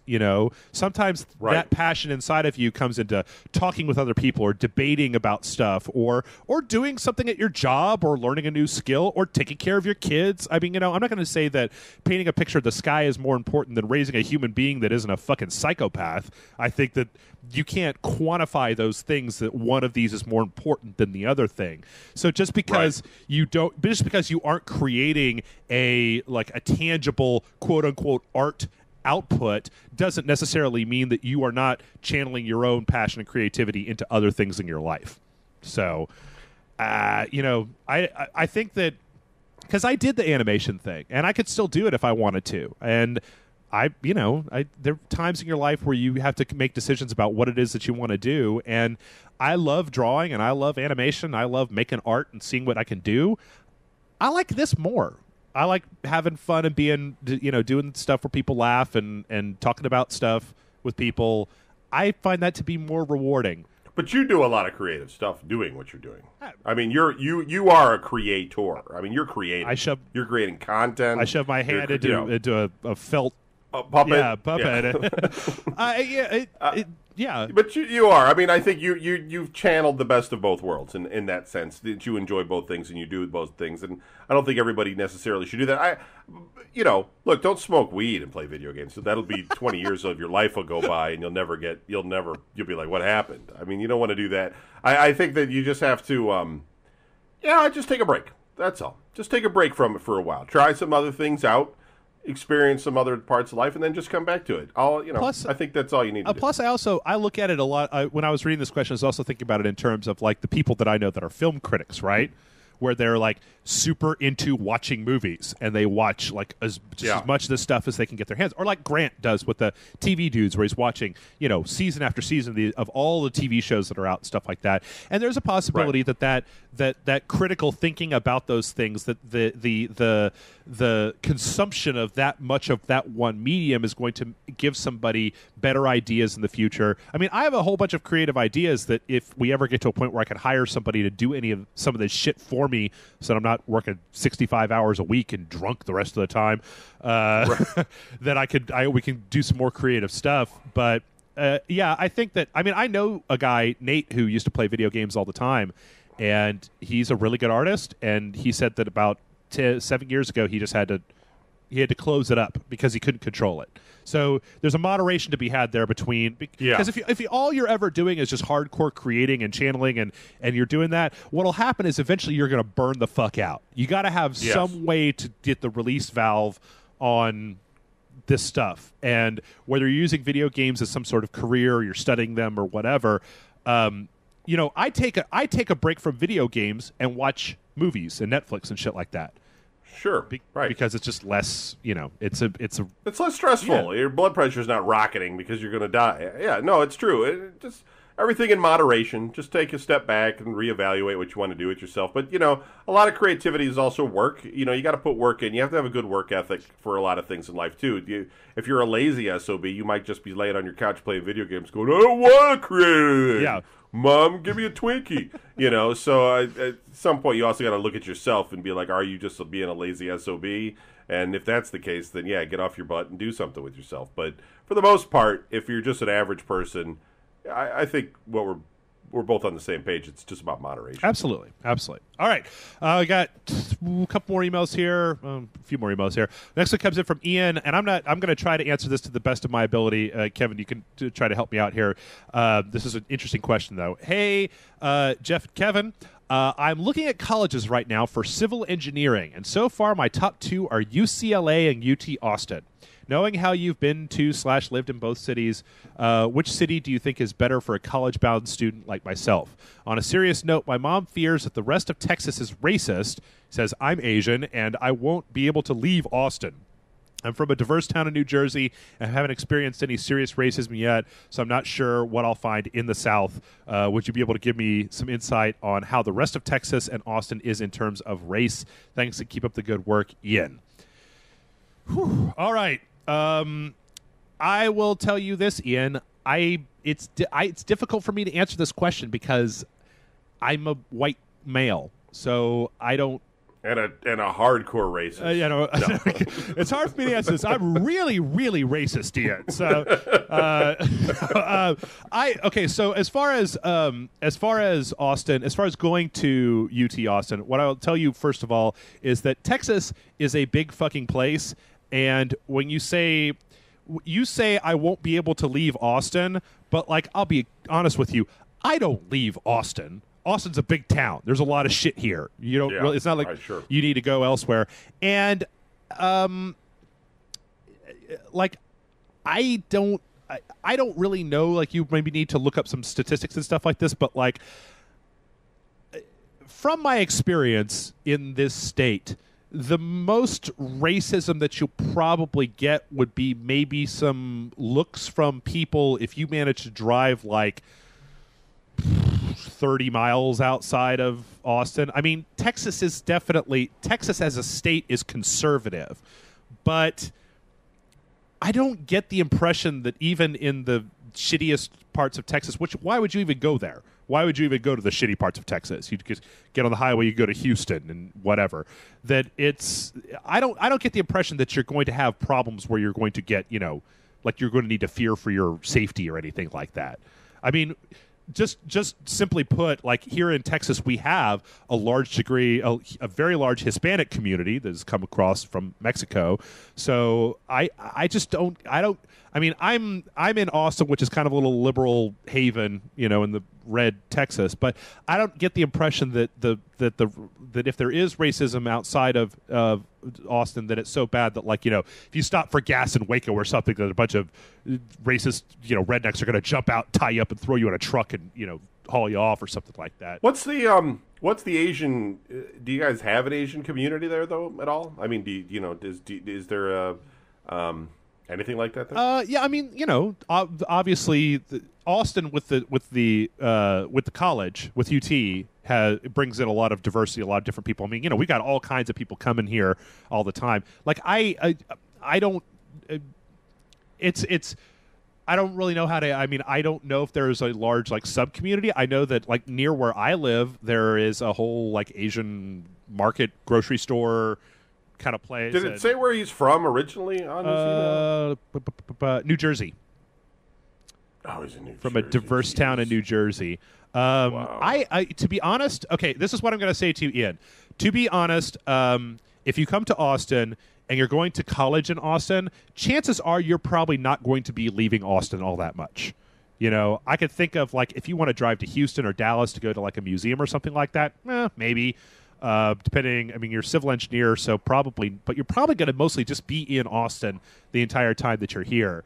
And if that's the case, you ain't got nothing to worry about in hippy-dippy Austin because it's all freaks and weirdos and craziness here. I don't see that many instances. I mean, there's some of the standard kind of culture war nonsense going on, but for the most part, you could probably come here for 4 years and go to college and never leave this town. And I don't even think that would be upsetting because I don't know what you would go to anywhere besides Austin for because it's such a great town. So yeah, that's my take on it. I don't think you'll have any serious problems, but I can't say for sure because like I said, I don't have a lot of experience with racism in the South because of my skin color and gender. So hard. Yeah, you're going to probably get on better in UCLA because you're Asian, because there's going to be a lot more Asians out in California. But they also have a lot of they have a lot of Asian gangs too. So you might fall into something you don't want to. I mean, it really sort of depends on how you fit in to that whole thing.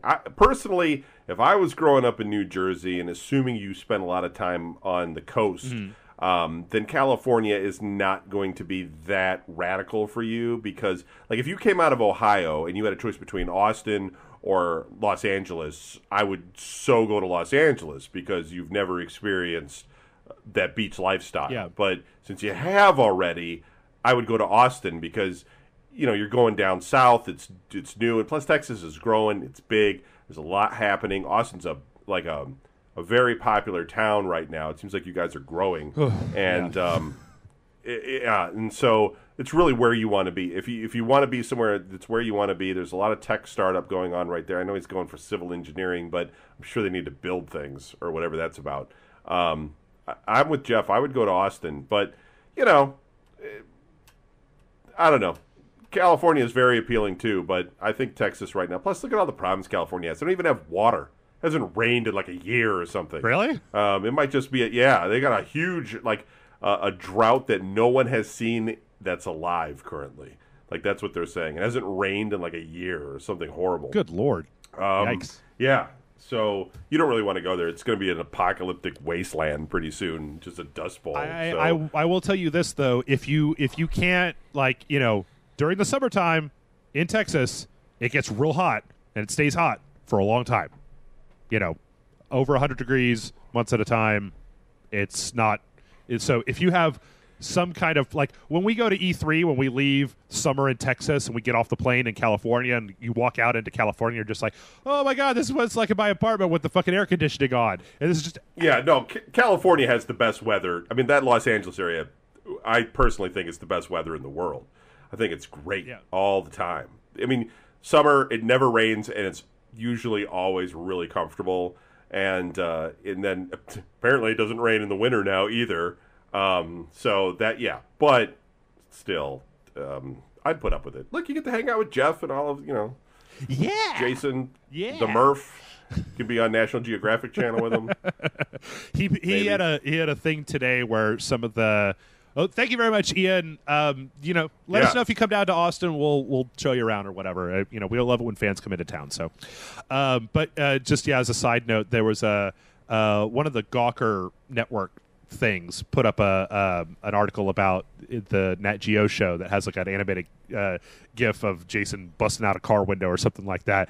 And I looked at it and I was like, oh, that's really cool. And then I was like, oh shit, this is the Gawker network. Scroll down to the comments. I was just like, oh man, you guys are so much shittier on Gawker than even. I mean, I've never seen the likes of the Gawker comment. They're just, oh fuck, man. I don't want to start a war with them or anything, but it was just like, dude, you guys, harsh. All right, we got a couple more here, and then we'll be done. This next one comes in from Marcus. Marcus says, good evening, Jeff and Kevin. As a fair-minded person, I believe in the rights of workers to have fair and adequate working conditions to help their careers and help their employers. I've been troubled by recent news over the years of game development studios with harsh working conditions, including sexism, 7-day work weeks, and fear of speaking up to avoid retaliation. As a gamer, it hurts that the people who make the games I love have to endure such deplorable working conditions for profit. How do you, Jeff, Kevin, feel about this? Have any of you experienced this? Jeff, I believe you made video games in the past. What can be done to improve working conditions for these employees? Thanks for all you do, Jeff, Kevin, Jason, Sparkle Fandango, for keeping the smiles on our faces. The best of times and the worst of times. When I get back on my feet in life, I will be a Patreon supporter of your show. I believe in supporting that which supports me. You've all supported me, and so I will return the favor. Peace out, Marcus. Okay, well, let me tell you just briefly. I worked briefly for a game company, but I was going to school at the same time. And the deal that I had with them is that I could work. I had to work 40 hours a week, but I could work whenever I wanted to. But it became clear, even though I tried to make this super clear in my interview process, that when they were getting ready, when they were going to crunch for release, that they were going to expect me to sleep under my desk and work 60 hours a week. And I was just like, well, I can't do that. So I quit. Goodbye. I don't know, Kevin. Have you? It's been a while. I'm pretty sure we've talked about this before, but have you? How do you feel about this? Well, look, I mean, this isn't like people trying to feed their families in the old school and being chained to steelworking machines, and that's the only job in your small town or whatever. These are people that get paid a lot of money, usually, to develop games and or do art for these games, and like you, they have the ability to quit and go work somewhere else. And the game companies know this, and it's a. I don't think there's a problem with it. I mean, I think it's bad that it's like this, but I think that these people have other options. You're talking about a highly educated group of people, usually. Really? Really? Well, I would like to cut in here and just say that from what I have seen, like the biggest group who gets fucked by this is QA. Yeah. And QA doesn't necessarily require from what I have seen, QA is more of an entry-level position. It doesn't require usually as much experience and stuff like that as art jobs and coding, obviously, take more than QA. But that when you come down to the crunch time, that if a developer has to make a tweak or a change or something to do a hot fix or something, it's the QA folks who have to come in and test that, and then they have to stay there in case there's a new build that gets rolled out so that they could try it again and make sure that it's fixed or whatever. Sure. No, I agree. But again, those people can leave. I mean, I'm sure they still get paid pretty decent. Again, nobody's being chained to their desk. I mean, there's not guys with like a rifle over your shoulder going, "You try it, Jeff," and you're out of here. You know what I mean? I think that you have choices. I mean, I don't know. I'm not that way about everything. I think that, like, it goes back to this whole thing where if you work a job, I really feel that, like, when you start a job, you should be able to work that job as long as possible without risk of losing it. If the company goes down, you go down. Oh well, but I don't like downsizing or removing people or what Ken Levine did and just terminate people in a general sense. Right. I don't think that turnover is ever a good thing for anyone. But you go into this game knowing that's what it's like, then that's what it's like. You're just going to have to buck up and take it because you wanted to get paid or you wanted that experience or you wanted to be part of it. And I don't know. But I don't think it's a good system. I think that they could make better games if they thought these things through better and planned them better. And that well, that's one of the things is that the reality of crunching is that it comes from poor planning. Yeah, right. And poor planning in a way where they want to keep the development cycle as short as humanly possible. And so instead of waiting the time of develop, because I've seen it happen. I saw the company that I worked for. I was there during the early to mid, like maybe end of alpha to beginning of beta development of the game, and then I saw it got closer and closer when it was going to go to ship, and. It's interesting because I've only worked for one company that does this, so I can't speak to all of them. But the way that it was for me was that when they were first starting out, everybody was just like, "What? Oh, well, I think I can get to that. You're doing your work, you're regular. You're doing your work, you're regular. You're doing your work, you're regular." But as that deadline starts getting closer, people get more and more frantic and more and more frantic and more and more frantic until it gets to this like just pressure cooker of like we're churning out 4 builds a day and everybody needs to stay here. Nobody gets to leave for lunch. We're buying lunch for everybody because you have to stay here. You need to work 14-hour days. You're never going to get to go. I mean, I know people that were working 6 days a week, and then they had like 4 hours to go home on Saturday, and then they would or Sunday, and then they would come back and start all over again. And the reason for that, at least from what I could see, and I don't know scheduling, I'm just talking directly out of my butt here, is it seems like if there was a more rigorous standard applied to how hard people were working in the beginning, that you would have less of that oh shit at the very end. Yes. Now, as far as the employees go, that's the problem also here is that we get the disconnect between QA management and developers, is that developers, are usually outnumbered. QA is usually much bigger staff than developers. Sure. So I feel that if there was just a longer, if the projection for the game had a longer time put at the end of it for QA, they could probably save money, actually, in the long run, because you would be paying people all this fucking overtime and buying lunches for everybody every day. If you just had regular old work conditions, you could probably get it faster. You could probably get it done cheaper, but I don't know. As far as his question about what can be done to improve the conditions for these employees, as far as I can tell from my life, and once again, I'm no economist or sociologist or anything like that, the only thing that I could see is you got to have something like a labor union put together. Teamsters. Yeah, because come in there. Right now, what's going to happen? You're gonna be a QA guy, right? You're not a developer graduate from college. You're a skilled gamer that has gone in for a QA position. What are you going to do when they say, well, you're going to work 60 hours this week? You're going to go, well, no, I'm not. And go, okay, well then get the fuck out of here. And I've got 100 people lined up for this job. So the only way to get around that is you're going to have an organization that is going to say, if you continue to have these conditions, nobody will come work for you. That we're going to keep people away from you. We're going to. I don't think it would work. I just think they would liquidate it before you even were. They would just liquidate people. They don't need you. I mean, they could just. That's the nature of this business. They'll just. You won't be able to unionize this. I'm not now. I mean, it's just that there's too big of a desire to get into the industry. The paychecks are too big. Sure. Smaller teams are probably going to be the more. Where these things go, and I think they're going to have to just compete on talent. And I think that if you're a smart person, there are so many games in development. There are so many software companies, and a lot of them are probably hiring for different things. And so you just look.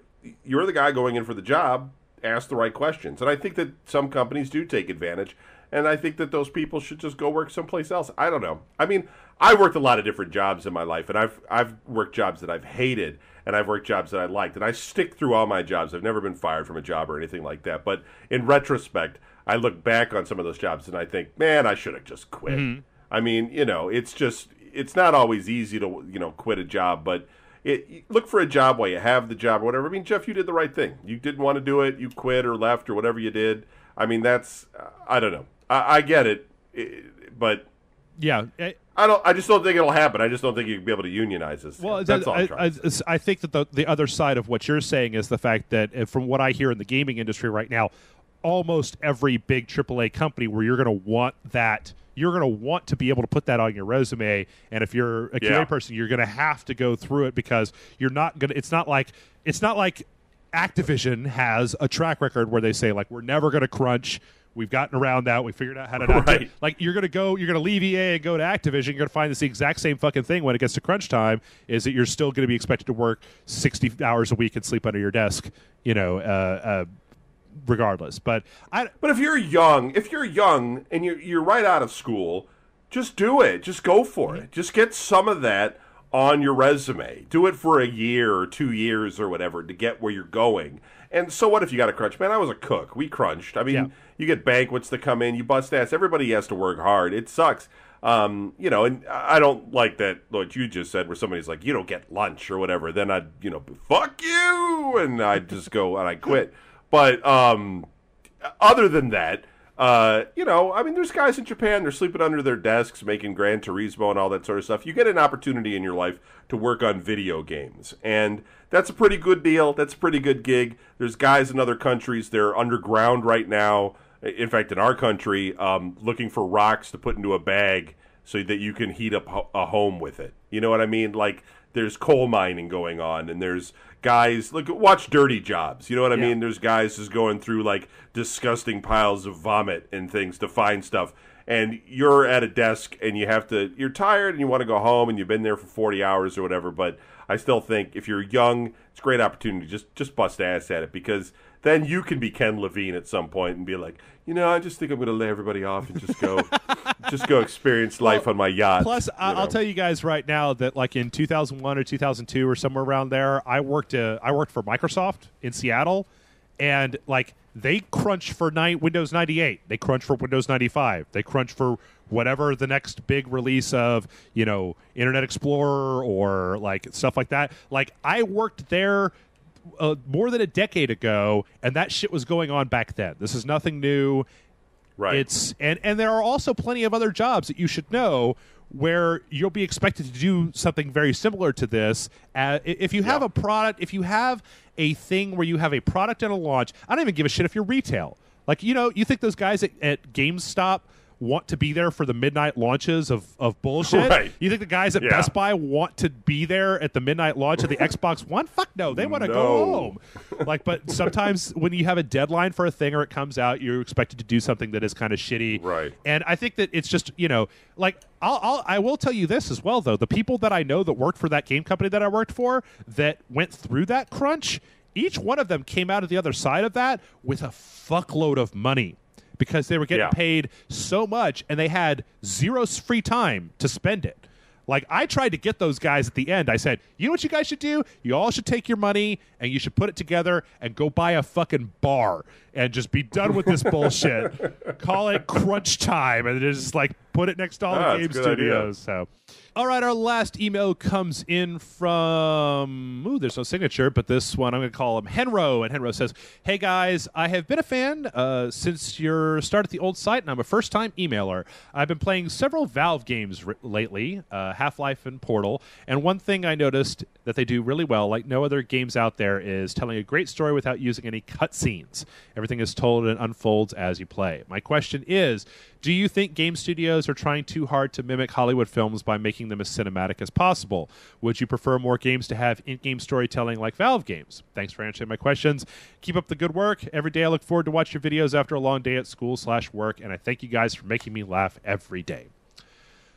So, when I read this question, Kevin, I was thinking about it, and I was thinking that one of the things that I like about games more than I like movies is the interactivity of the storytelling. So, and then I started thinking about, in Mass Effect, every time that they kind of take you out and you're watching, these real good BioWare cutscenes and stuff like that, they're very well produced and stuff, but they're still taking the interactivity out of your hands for the sake of the story. And I think I like it more with the stuff that he's talking about, where the story is integrated into the gameplay. I know it's a Rage Select podcast because of what I'm about to say. Dark Souls does this really well by putting things in the environment that you have to search out and look at and kind of put together the story. It's kind of a puzzle that you have to put together on your own. And you could totally ignore it if you want to. Or stuff like Skyrim, where Skyrim doesn't have any cutscenes at all. It's all people talking to you and telling you stuff. I don't know. What do you think? I mean, I think that there's a trade-off in doing it in both ways, but there's points where I don't mind sort of putting the controller down for a minute and watching something happening, but I do I think that should be short. I don't want to go through a Metal Gear Solid type of thing and watch 20 minutes of video. Yeah, we got both Metal Gear Solid and Dark Souls in. But, it's true, though. I know, but at the same time, if it's a few minutes or something, because, I'm watching a briefing on, for instance, who we're going to go in and attack, and some woman's at the counter, and she says, pay attention, this is the mission and all this sort of stuff. I don't care if that's a video or...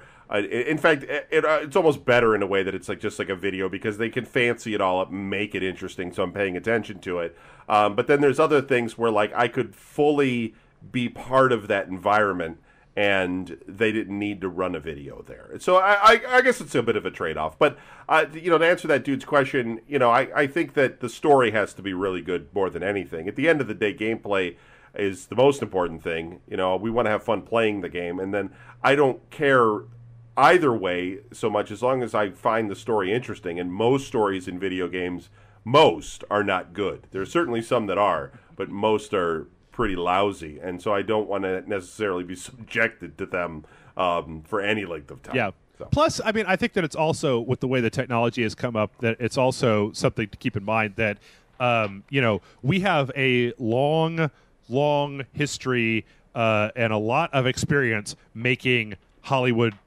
films and knowing what works and what doesn't, what's dramatic and what's not.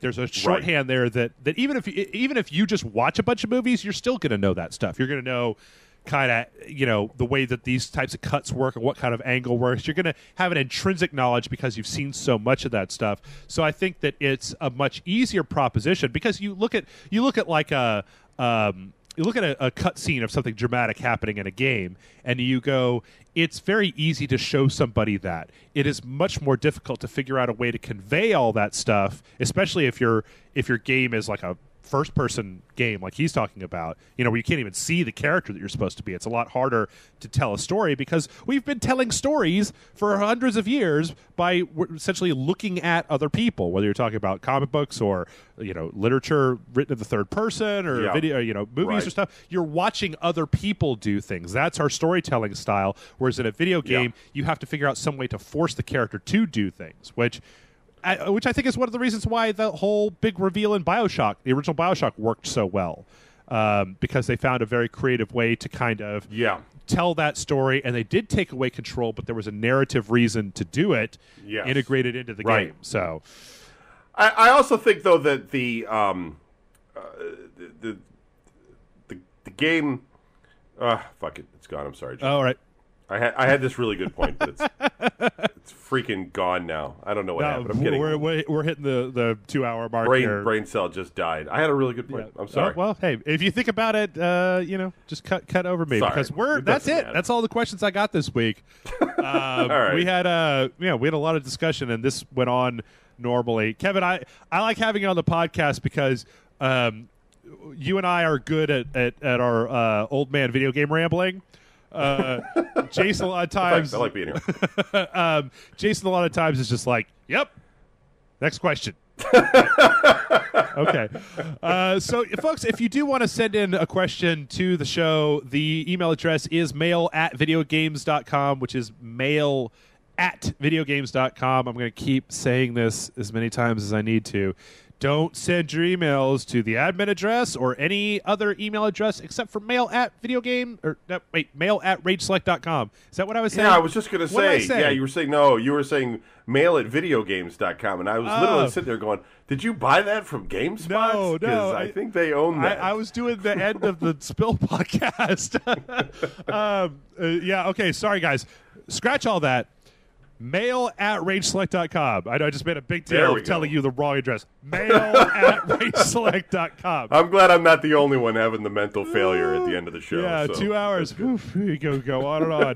I can't every week, Kevin. Every single week, I say I'm gonna break this down. It's no more than 90 minutes. We're not gonna bump every week. It's at least an hour and a half. It was a good conversation. It was good. So, all right. Well. Folks, that's it for the show. You got the email address. Kevin, I don't know about you. It's Friday night. I'm going to go drink some Bloody Marys and Long Island iced teas. And, All right. See you later, everybody. Bye.